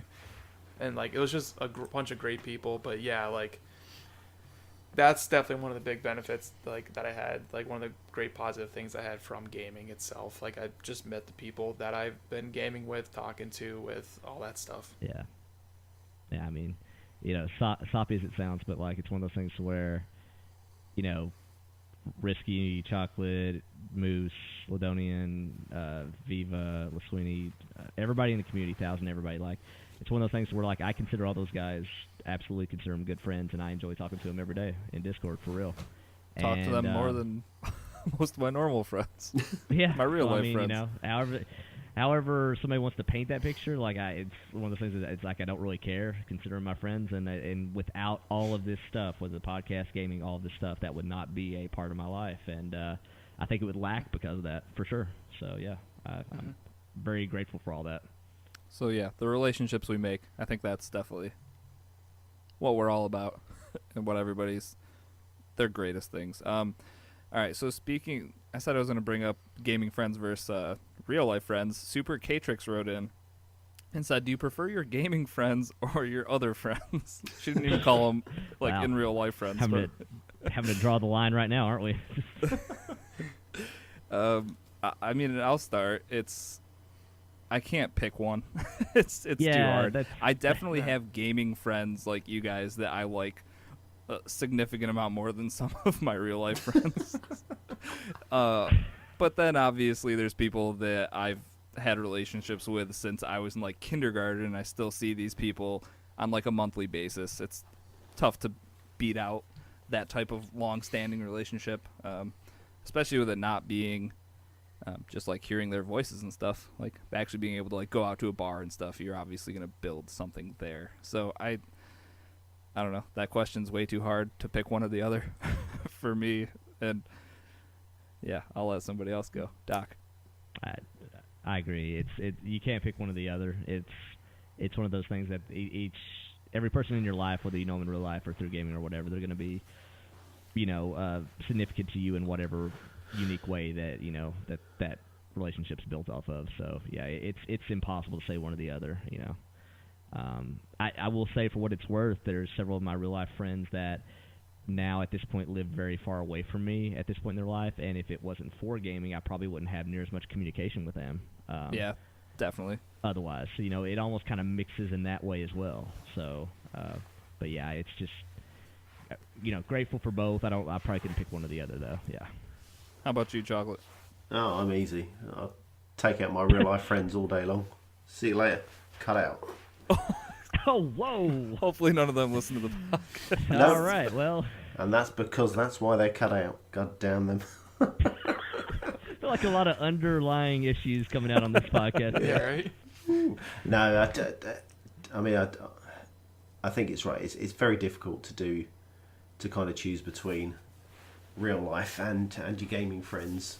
Definitely have, as I said, more communication with my gaming friends. But yeah, it's For sure. I talk to a lot of you guys like in Discord on a daily basis more than I talk to my girlfriend. So there's that. If you want to talk about how much I'm actually talking to people. Real quick, you live with your girlfriend, right? I do. Okay. The work clearing that up. schedules, they don't line Okay. up. Fair. Yeah, Okay. it's Just the trying to works- save you a little bit here.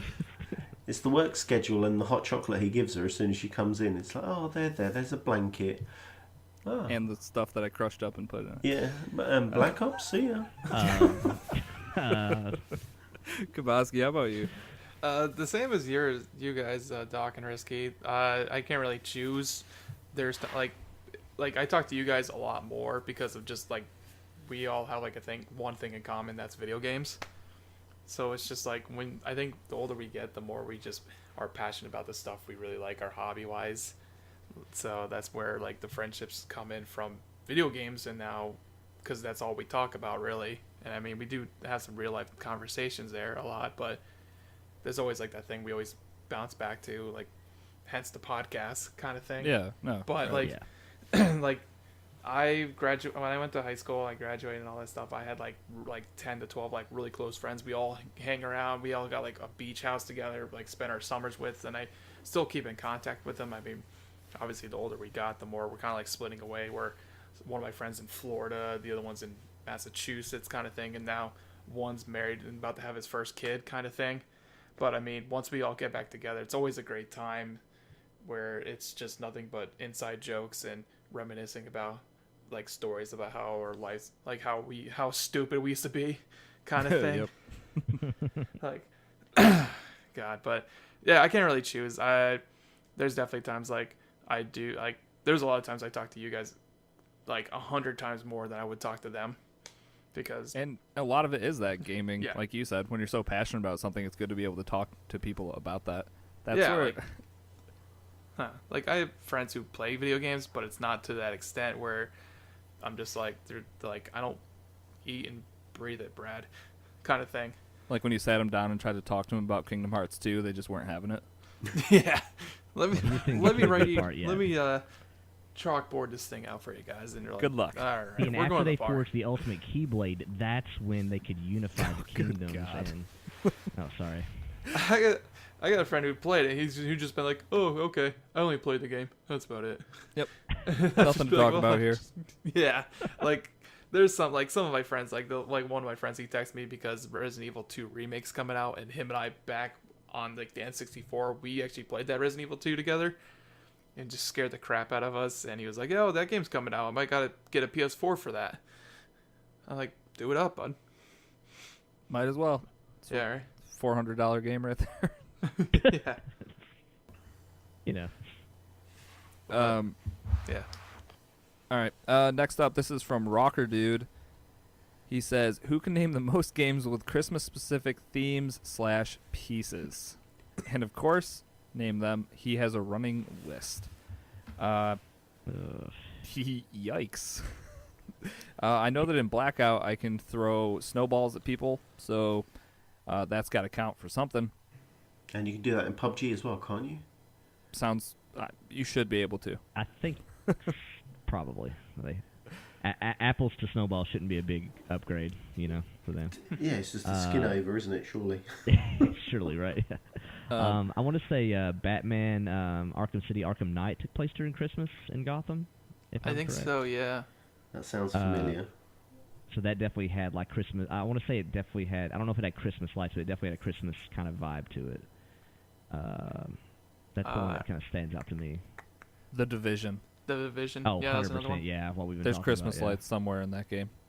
It's the day of Christmas, I think the whole game takes place Yeah, in, I think. okay, fair enough. Either Christmas Yeah. Eve, one or the other. I know that from the E3 presentation, all that stuff, because they had like Christmas music playing, and it's just like, oh, it's happy joy, and then you just see all this destruction down below. Yep. Like, oh, Ho, ho, ho, Overwatch. then yeah. Overwatch does oh yeah. Christmas pretty well. Yeah, Actually. Overwatch almost treats it like an MMO with their like event style stuff, in a way.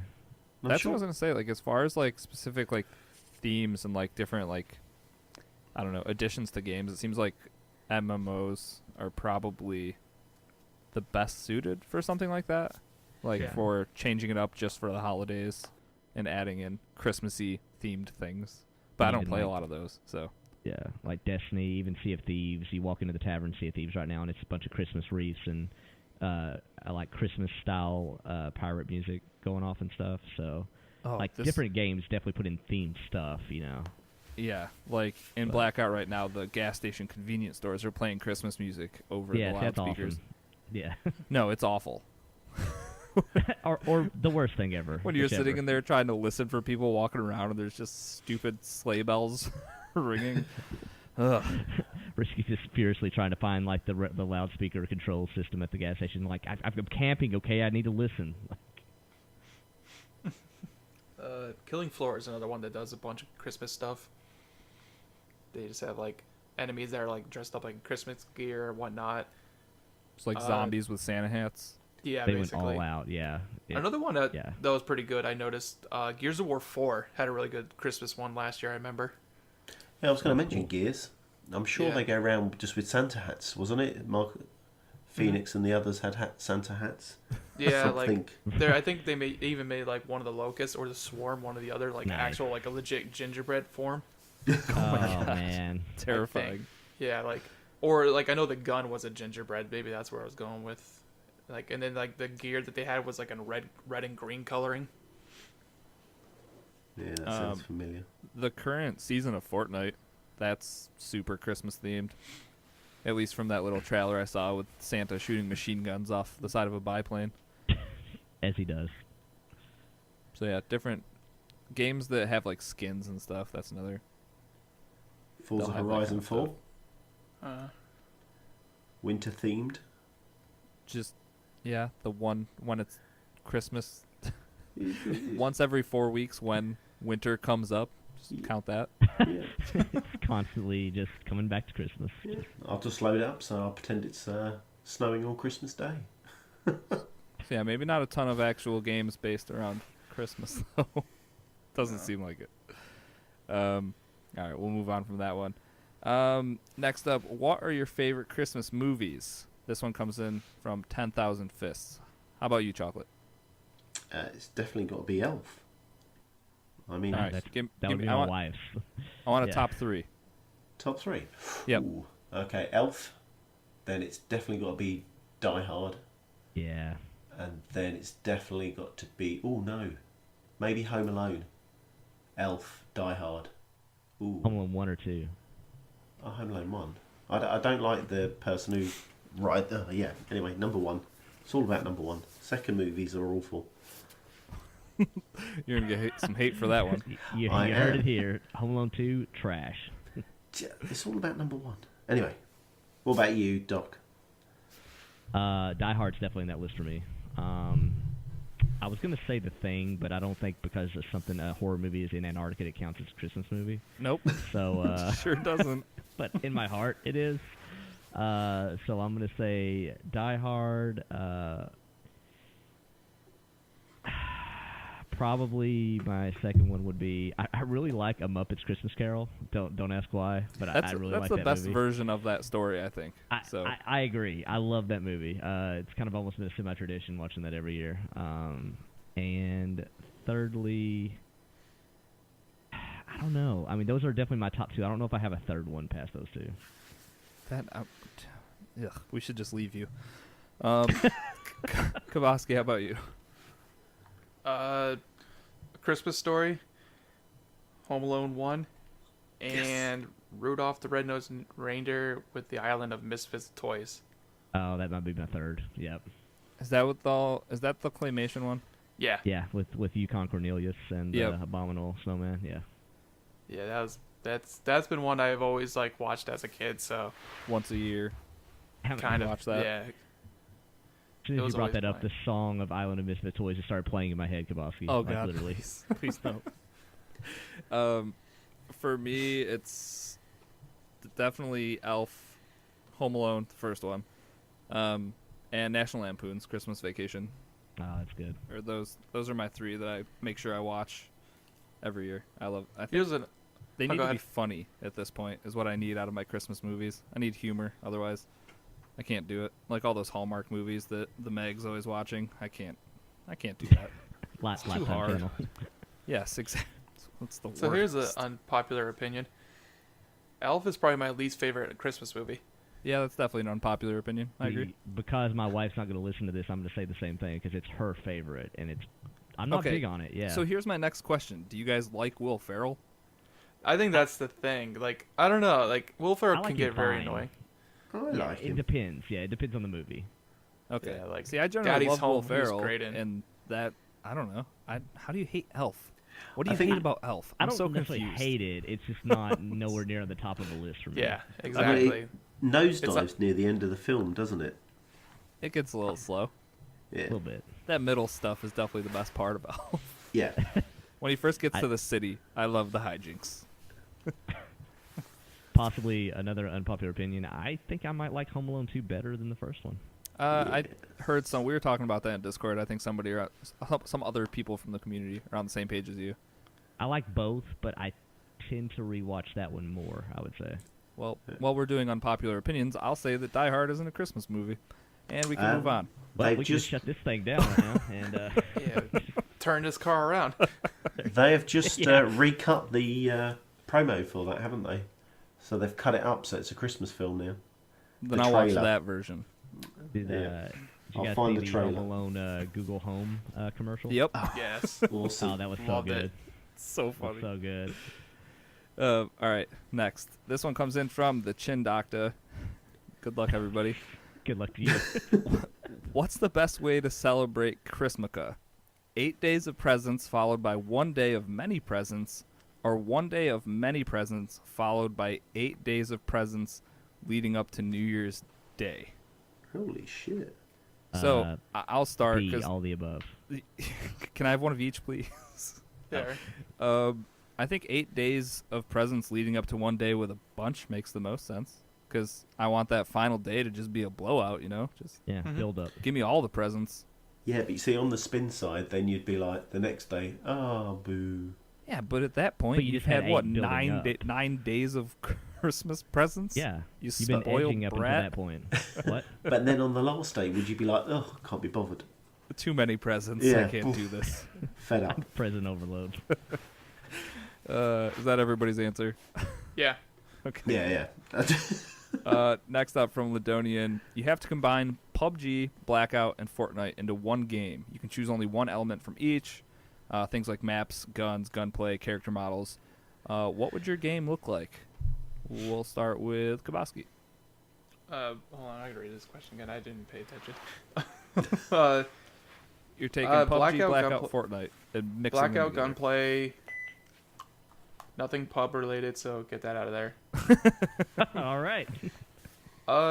Majority of it being Blackout stuff. I would say Fortnite with like the battle pass stuff, like what you get out of it. Yeah, I you feel nailed like, it, in my opinion. Yeah, I just feel like Fortnite does really well with what you want, like extra stuff when you pay for the battle pass or level up on your guy. And like Blackout just does it best, like gameplay wise. yeah, gameplay for sure. PUBG, I like that they have a snow map now. That's really all I can say that I like about PUBG is that there's snow. And I've always loved snow maps, and like all the Call of Duty games, those were always like my favorite maps, or whichever ones had snow. So they have a snow map. Cool. That's about all you got, PUBG.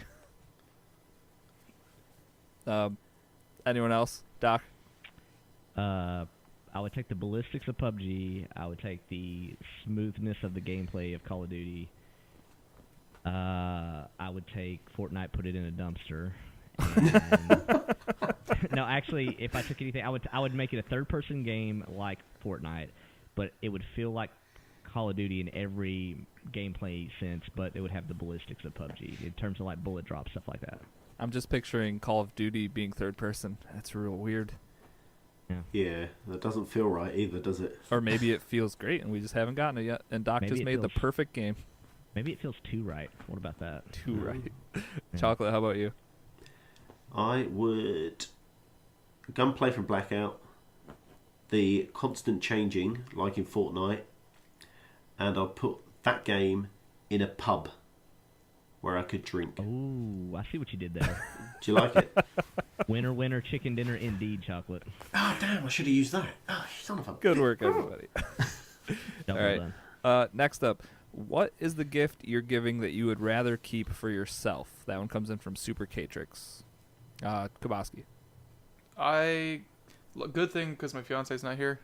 She actually went shopping, so I can say it out loud and proud, kind of thing. I got her a laptop. There you go. Dell Inspiron laptop that has actually got a good sale on it. Had some nice specs in there, and I mean I got this MacBook, but yeah, it's a nice Windows laptop that I got her. All right. Chocolate, how about you? Oh, this is sad. Oh, I boy. got Oh. my... Strap yourselves in, guys, because this is going to get deep. No, I got my wife a foot spa, and I want to steal it and use it. I bet you she'll let you use it. I don't know. Or she'll be like, ugh, you're not putting those things in here. Get that Bilbo Baggins feet away from me. Ooh. Gross. Oh, So hairy. no. No. How about you, Doc? Actually, really similar to chocolates. Got a kind of like a super top of the line full back massager thing for that you can place on the bed for my wife. She'd been wanting one, and man, am I gonna really want to use that after like a day of work or something? So that thing is like, yeah, top of the line. It's like got like all these different features, and I'm just like, this sounds amazing. So Order two? No, I'll just borrow it when she's not in. Let me I'm borrow just that. testing it out. It's fine. It's working so far though. It's pretty cool. Yeah. Good deal. I've warmed it up. Warmed it up. Yeah. I apparently don't give very good Christmas gifts because I was thinking about this question. I was like, man, I just gave everybody a bunch of shit this year. I thought you were gonna say a bunch of money. We're just like, no, bunch of shit. It's like, It's in a bag. I bought my brother an Elite controller, and I could use a second one of good. those, I guess. Yeah. first I world would. problems, right, Risky? Yep. This one's getting worn out a little I bit. could use a second one in case this one gets a little too sweaty from some intense gaming. Right. There's Have other to have that things. ready to go. Yeah, I don't know. There's just nothing else that I would want. These other weirdos in my life, they want weird stuff, so got to give the people what they want, and it's just nothing I want. So I'll take that second Elite controller. Thank you. We kind of touched on this earlier, so we can be brief on it, but this one comes in from Chaotic. He wants to know, with Christmas right around the corner, what has been the best Christmas DLC/event you've played?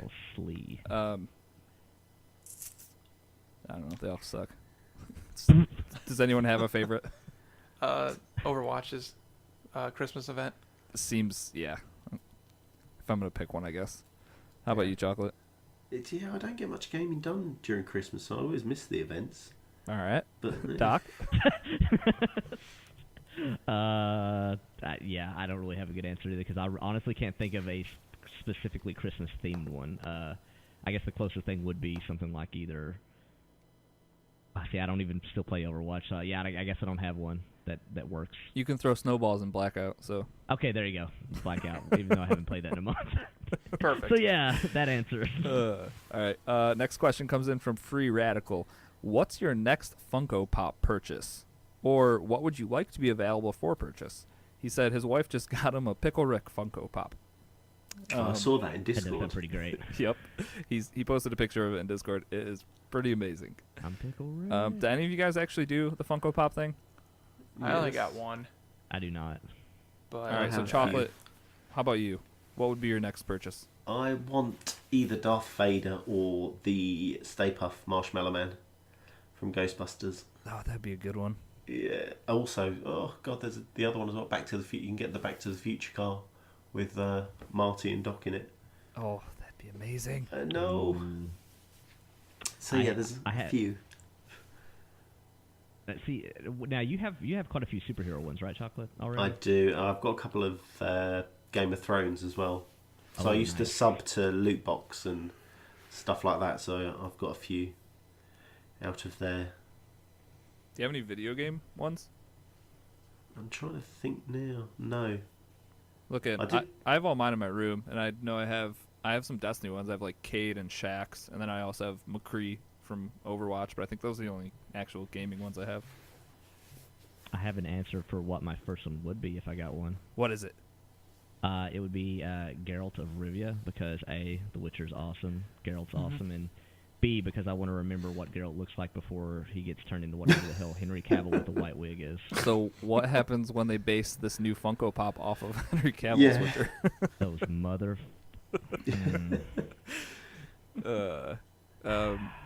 For me, these were already made, but I missed out on them. But they did the original cast from Mass Effect 2. They had Funko Ooh. Pops for all of those guys. I So, would buy that. I would buy that 100%. like Garrus and Rex would have been some sweet Funko Pops, but I missed out on that.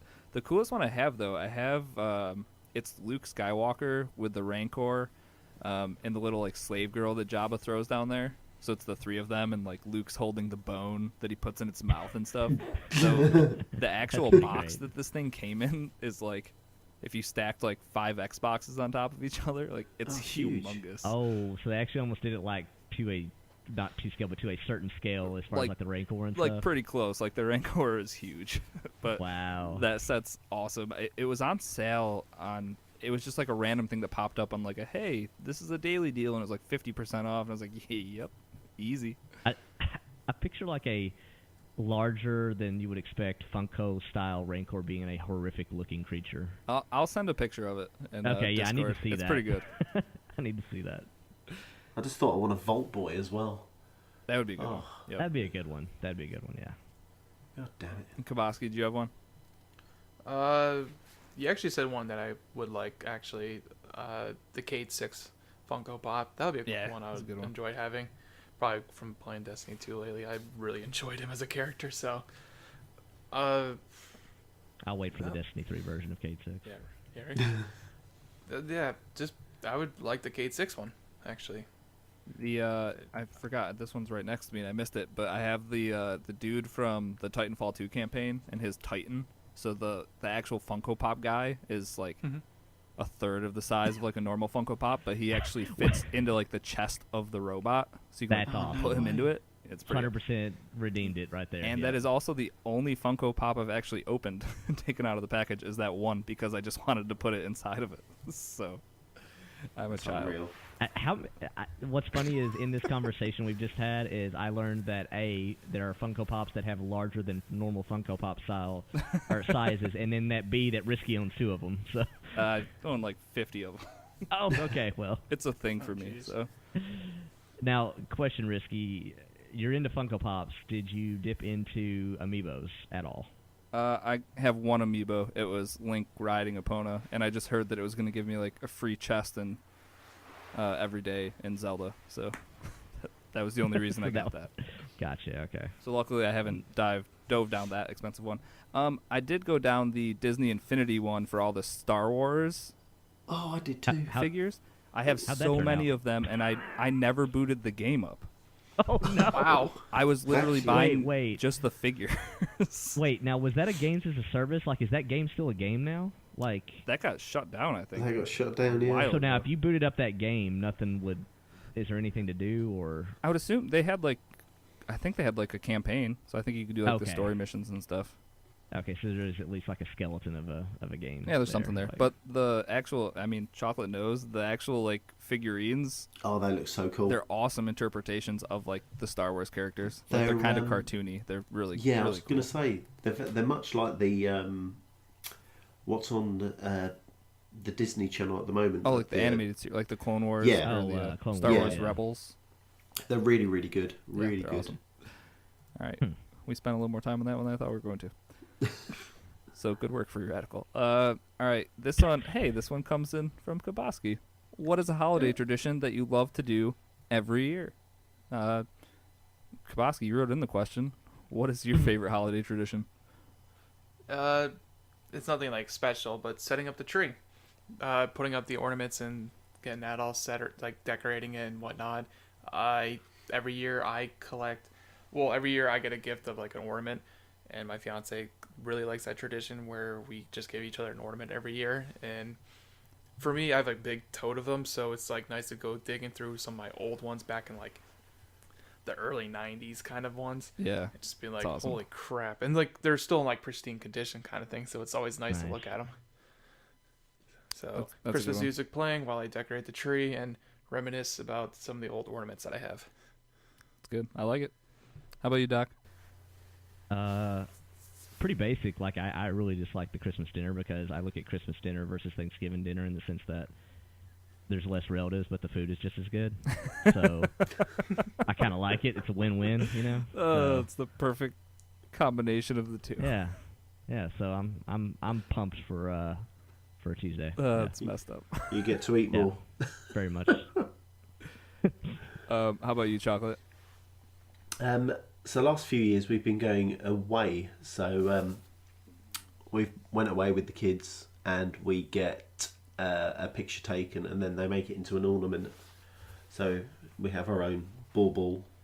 So we've only done it twice so far, and we've got a Pretty picture cool, of the kids. So it's sweet, sad, and kind of okay. Yeah, no, that's a good one. It'll be cool once you have like 15 years of that under your belt. Oh Like, God, could you imagine as the kids growing up, just seeing the faces and oh my God. and eventually your tree is just only gonna have ornaments with pictures of your children's faces. Yeah, well, we've got two trees, so we have the What? traditional Of course tree. you do. Yeah, I knew this was going to How start. do you Anyway. afford 2 trees? Oh, the second tree is a POS. I'll take a picture of it. It's dreadful. Fair But that one for get like yeah. sentimental reasons for having the second one, or Well, like, no, so the idea was because my son's birthday was on the 22nd of December. The idea was the second tree. That's where his birthday presents would be. So there wasn't a kind of because you're born in December. Here's your combined gift. Yeah, that's the worst. Gotcha, I always gotcha. felt bad Yeah, for yeah. people with those birthdays. He's Yes. smart. He negotiated like a separate Christmas themed way to ensure that he could get 2 goes. at Yeah, the yeah. end, My so. Christmas. Yeah, he just looked at me and went, "Daddy, you know how to spoil me. You do that." See this tree? I own this tree. Yeah, I peed round it. It is mine. So that tree we will put all the kind of the tacky baubles and picture baubles and stuff like that. So it's nice, and it's the first year he's kind of understood Christmas to a degree. That's cool. It's only Yeah. gonna get better. Do you, Or- either of or your kids worse. do Elf on the Shelf chocolate? Not yet, not yet. Okay, I you're welcome. I need one for my daughter because she is a madam. She is she is ruling this roost. Great. That'll be fun in about 10 to 15 years. Oh, I know. Me and my wife have had this conversation already. I'm like trying these to find a teenage shotgun. years are gonna be a Yeah. nightmare. Like, this is only going to get theoretically worse. Yeah, Dad, this is my boyfriend. No, it's not. Not anymore. Yeah. Murder. See you later. Chocolate can't record this week. He's in jail right now. Yeah.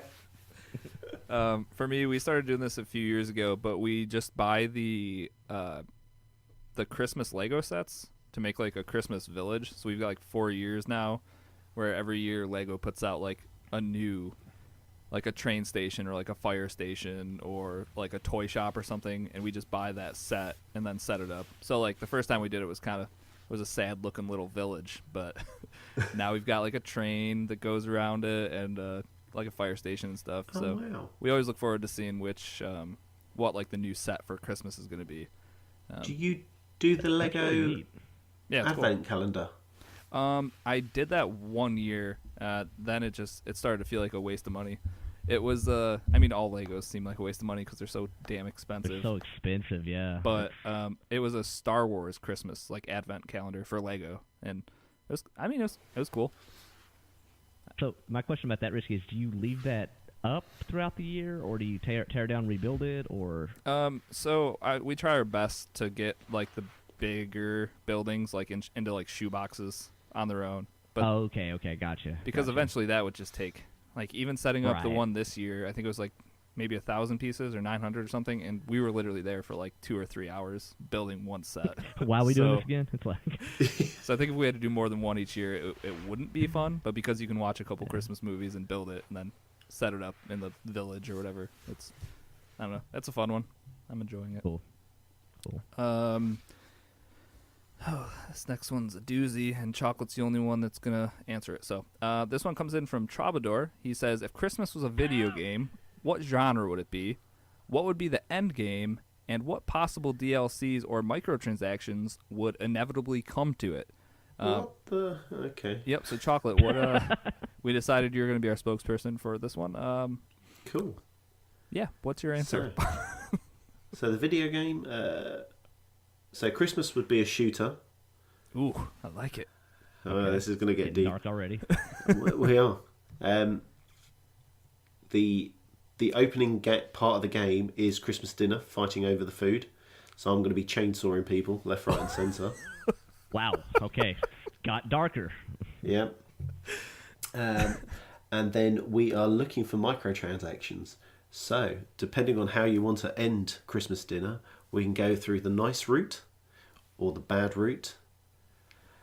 And obviously another DLC, you'll be tacking on Boxing Day, won't you? Boxing Day and then New Year's Eve. You got to blow it out. You got to have like Thanksgiving. You got to have all the different holidays for DLC at that point. You know, it's got to go year round. It's a games as a service, Chocolate. The you know? the prequel DLC, Thanksgiving.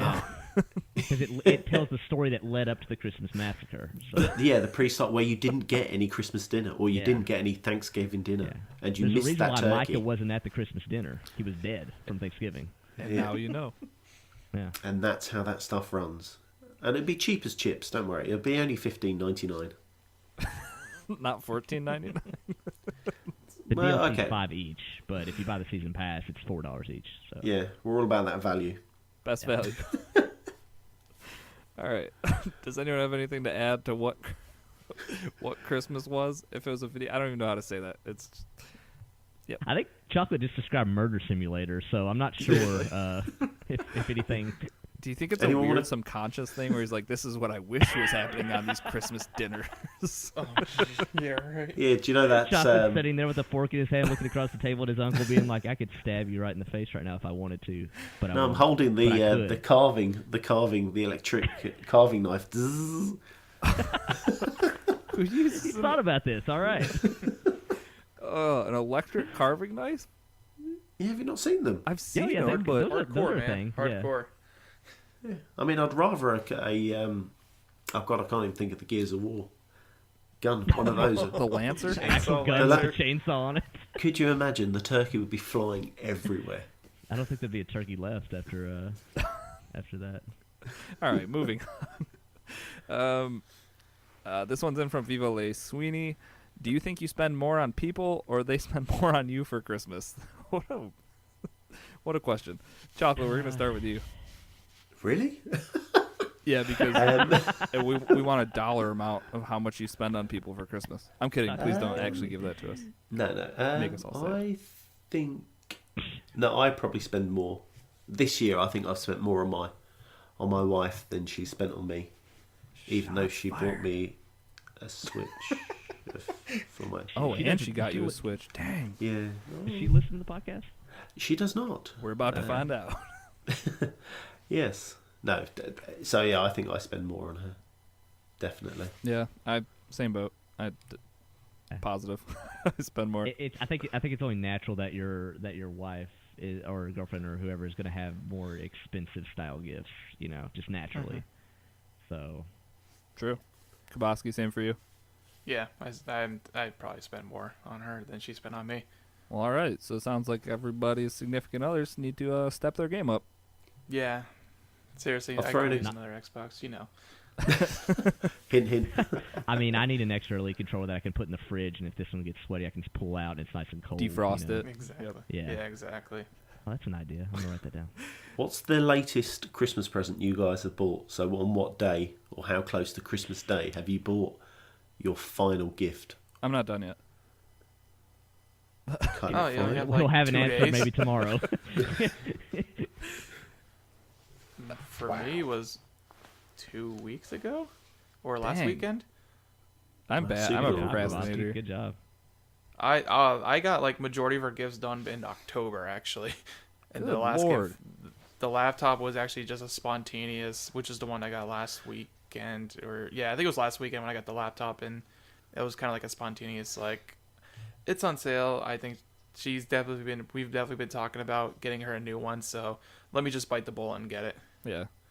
So Your holidays probably are just way less stressful than mine when it's the last week of before Christmas, yeah. and I'm like, oh man, what do I get everybody? yeah, we kind of like ask each other like really early, like September, October, so we can just kind of save up if we need to. If anything is Yeah. like ludicrous kind of purchase wise, I kind of gave her a light list this year because my birthday is in August, and she got me the Call of Duty Black Ops 4 Deluxe Edition and that Scuff Vantage controller. Oh yeah, that's a good chunk of change. Yeah. And I just remember I know now she does not want to.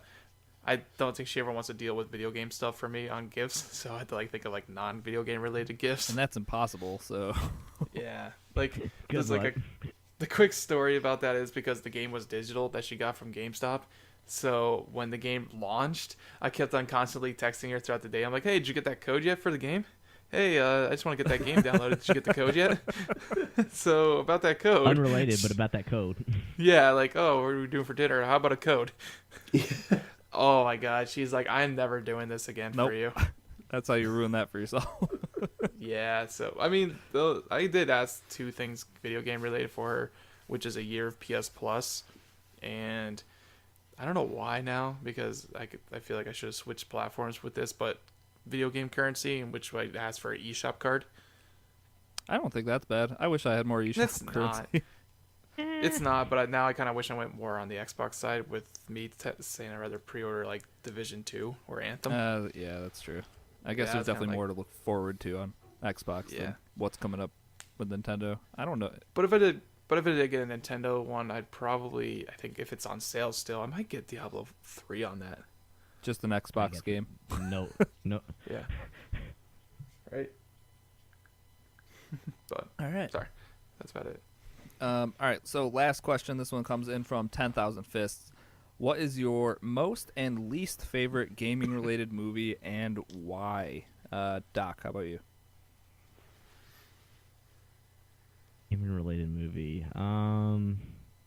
Least favorite is probably the Super Mario movie. Like it probably is. It's just such a bad movie. It's just Is it so bad Never- it's good though, or it's just so bad it's bad? see. I don't think it. I would have to rewatch it again, but I don't think it is. I don't even think it's one of those that you can even get a lot of funny moments out of it. You know, I think it's trying to be serious and as serious as you can be with that. But I guess it's just the look, the whole like realistic look they try to go with it. I think that just did not work out. Period. Favorite video game movie. Now, speaking of it's so bad it's good, I would actually go with the second Resident Evil movie, where they're in Raccoon City, just because I feel like there's so many parts of that movie that is just terrible, but on a funny level. So I actually, that one, in my opinion, is actually good enough to rewatch. So I actually kind of like that one for just the reasons that it's just so bad it's good. Yeah, I didn't hate the Resident Evil movies. I just thought they were, I don't know, most of them didn't really remind me of any Resident Evil stuff. It was just kind of like zombie movies. I mean, when the Nemesis show up in one of them, And the second one, yeah. the second one, okay, Yeah. that's what it was. So, yeah. The Nemesis takes an RPG and stuffs his head into a garbage chute, like clothing chute thing at a like at a building, and the girl had slid down it, and he sticks his head through the garbage chute and shoots an RPG down the garbage chute at her. Like, that movie is Yeah, that's fantastic. pretty awesome. I love it. That sounds good. It's great. Yeah. How about you, Chocolate? For me, I think my least favourite, I think it's Doom. Oh, see, I thought a lot of parts of Doom. Well, there was one part in Doom where it switched to like first person. Do you remember yeah. that? Yes, it's towards Yeah. the end, yeah. The only thing I remember about that movie, it definitely made me laugh. But overall, I bet you that's a pretty terrible movie. Yeah, it was pretty bad. Yeah. You have a and good one? If we're going with good ones, I think the first Resident Evil for me was the one that gripped me the most. I always find that notoriously most of the gaming films are just god awful. I don't think they've done a decent. So what if I went instead of? I mean, he did say gaming related. So what about games like Ready Player One or like Wreck-It Ralph or stuff like that? Like, do you like those movies? Yeah. Probably be better, scenarios. As far as like a better movie, totally, yeah. Oh, Ready Player One is my favourite. Okay. Without a shadow of a doubt. Yeah, I mean that's probably where I stand, with that being my favorite game related. And then if I had to pick a straight, like an actual game, the latest Tomb Raider I actually thought was pretty decent for being a video game movie. If you haven't seen it, definitely worth a watch. I still haven't seen that. Yeah, I heard it was pretty Yeah, good. I haven't seen it yet. Yeah, it's pretty good. Least favorite for me, which this is gaming related, that Pixels movie with Adam Sandler I watched, and Oh, you want to talk about Oh, That- God. garbage fire? Wow, that was a steaming pile of dog crap. Holy cow. I don't know if you can top that one. Yeah, I'd rather watch the I- Mario movie. Yeah, I'll say it. I'm sorry if I offended the Mario movie in any way. I take my answer back. You It's forgot that one. I Pixels was a forgot it. movie. I forgot I shut that out of my. I drank hard after I watched that and just forgot about it. Like, wow, yeah. How about you, Kabosky? Basically the same one as Chocolate. Favorite one, it has to be the first Resident Evil, and the least favorite, it has to be Doom. All right, Doom was pretty bad. Yeah, I haven't really watched much video game movies. they're usually not worth watching. So did any of you watch Assassin's Creed with Fassbender? I did not. I still No, haven't I seen missed that it. either. I heard it wasn't great, but again, I haven't watched it. So I just remember seeing the Animus in the trailers, and it was like Doc crap. Ock had like grabbed onto them and was like throwing them around. It was the weirdest looking thing. yeah, when I saw that, I'm like, oh, the thing about the video games, I wish they would leave. You added that to the movie as well. Yep. Great. I actually changed my Great. answer All right. for my favorite, because I rarely watched. There's like 3 movies I watched video game movie related, and the worst one's still Doom, but the Warcraft movie takes over the first Resident Evil. Haven't seen it. That's not Maybe a I bad just don't like movie. Warcraft enough, but it was. Yeah. I thought it was okay. Yeah. It's most likely just me with rose tinted glasses kind of thing. Like, it's probably just like people babbling on like random nonsense, but to me it's like, yes, tell me more. I'm waiting for the Kingdom Hearts movie before I can really give my top movie. Yeah. Top Waiting most for that. confusing movies. All right. Yeah. That's Hey. Oh, sorry. I was gonna say, does I guess you said movie, so like something like the Dracula Netflix series wouldn't count, but like I think those are the closest things in terms of like good stuff I've watched recently. Castlevania. Yeah. Yeah, Castlevania. Yeah, like it's not a movie, but in terms of just like a well done video game adaptation, I thought that was good. Yeah. So Is there, for the movies or TV shows that are coming up that are video game related, is there any that are you kind of looking forward to? Are there ones coming up? Henry Cavill is The Witcher. Oh, Yeah, right. there's the Witcher TV series. I know Halo's been having one they're talking about. There's a Gears of War movie, Sonic the Hedgehog movie. Oh, wasn't there is there Ratchet and Clank? I heard that was decent. I think it's Oh, already yeah. out. Yeah, I didn't. Yeah, watch that's been it, but out. I heard it was okay. Yeah. I haven't watched it. Is there any chance that Bautista does not play what's his name in the Gears of War movie? Is Oh, there any Marcus chance that he's Phoenix. Not, yeah, is there any chance he's not Marcus Phoenix? It's him or The Rock, isn't it? Oh no, The Rock could be Coltrane. 100%. Yeah. I'd rather pick Bautista over The Rock. Yeah, Batista would fit that perfectly. Didn't he? He just Did you say that because didn't he say something about that he would take the role or something like that? Yeah, he's been very verbal about that he wants to play that role. Yeah. Yeah. So Well, he's Yeah, heard I don't know. Microsoft have got some dollars that they need to spend. I mean, he has like no emotion kind of guy, so Apparently, you've never seen. And then he Guardians just has of to the get down the Galaxy. line. No, I'm talking about Marcus. Oh, Sorry. I meant Batista. He just has to Oh, get no. the line down. Oh, come on. He just has to get that down, and he's good. He's a king. That's about to. He's got, yeah. All right. Well, hey, that was all of our questions. So now's the tough part, where we need to pick out the best question. I say definitely not. What is a holiday tradition that you love to do every year? That's a bad question. Yeah, that kind of sucked. We had bad answers. That was like, I think. Wait, we were was that a patron that wrote that in? It was 'Cause- Kabosky. some Okay, idiot. yeah, oh, that was terrible. Yeah. I feel like we should I- pick a Christmas one, but I also feel like we talked about Funko Pops for too long. See, I do like the Funko Pops. I was thinking more of like the difference between like the best friend, like your real life friends and video game friends. That was a good one too. It's weird having that debate, and it's a good debate. I'm good with that actually. Yeah, I like that one. Yeah. Chocolate, you good with that? 3v. Oh, chocolate. Wait, Four. never mind. It doesn't matter if you're good with it, because majority rule. It doesn't matter. Hey, Chocolate, what do you think? Trick question, doesn't matter. Booyah! No, I'm good. I am Speaking good of with it. trick questions, that one was written in by Super Kate Tricks. Congratulations, Kate. Now what we need you to do Nice. is reach out to one of us to get your code, because otherwise you're not getting it. Because that's what we're doing with the codes from now on. Oh, we've got to do Way this to out timer. You've got 10 days to claim your You code. got 10 days to claim For your every day you miss, you lose $1. Boom. Interest backwards. So yeah, we don't want to ruin the surprise for you. So reach out to us, Kate, and we will get you your gift. Fair enough. All right. Hey, we did it, and just under 2.5 hours. Record time. Sweet. Sorry for You the guys wanna talk for 10 bombcast more length minutes? podcast, but hopefully you enjoyed it. All right, plug this thing up. First and foremost, you can head on over to crossatlanticgaming.com. It's a great hub with everything we've got going on. It's got links to our Discord. It has our stream team.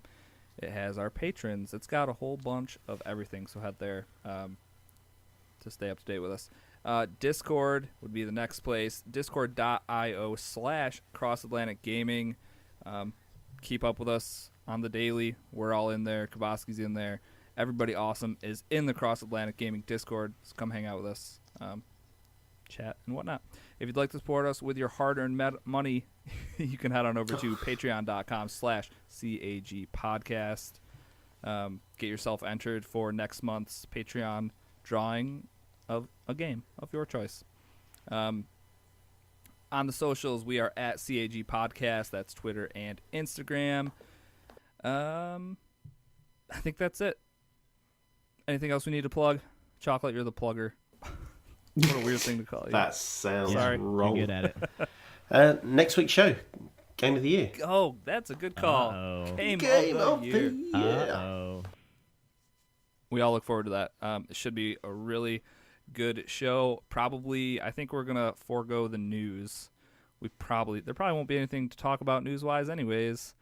No way. I've already got 50 points here of why Game of the Year Party should be number one. So That's true. It's going to take a long time to get through all 50. Spoilers, you don't need to watch next week's episode because Mario Party won every award. So Duh. sucks for all those other games.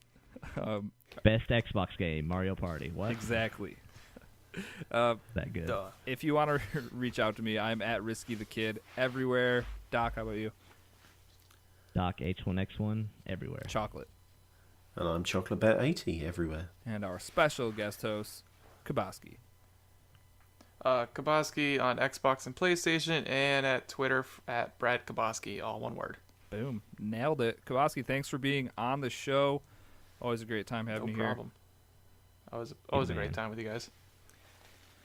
Guess that's going to do it. Thank you, everybody, for tuning into this week's episode of Cross Atlantic Gaming. We'll catch you guys next week for an all-new episode. Goodbye. Take care. Bye. See ya.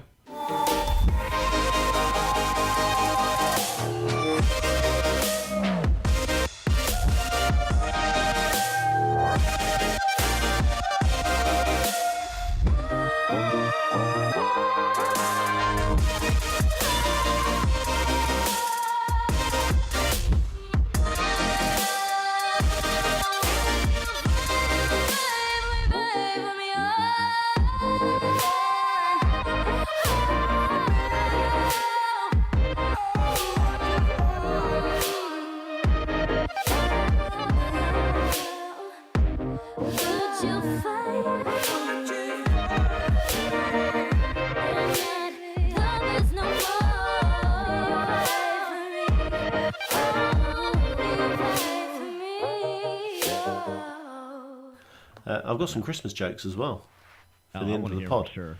I'll only get to number 5, all right? So, Okay. do you know what? I put Christmas jokes in, and it didn't give me Christmas jokes. Oh, good. Oh, you did this on the fly. Okay. Yeah. So Here, I let me do see if- have.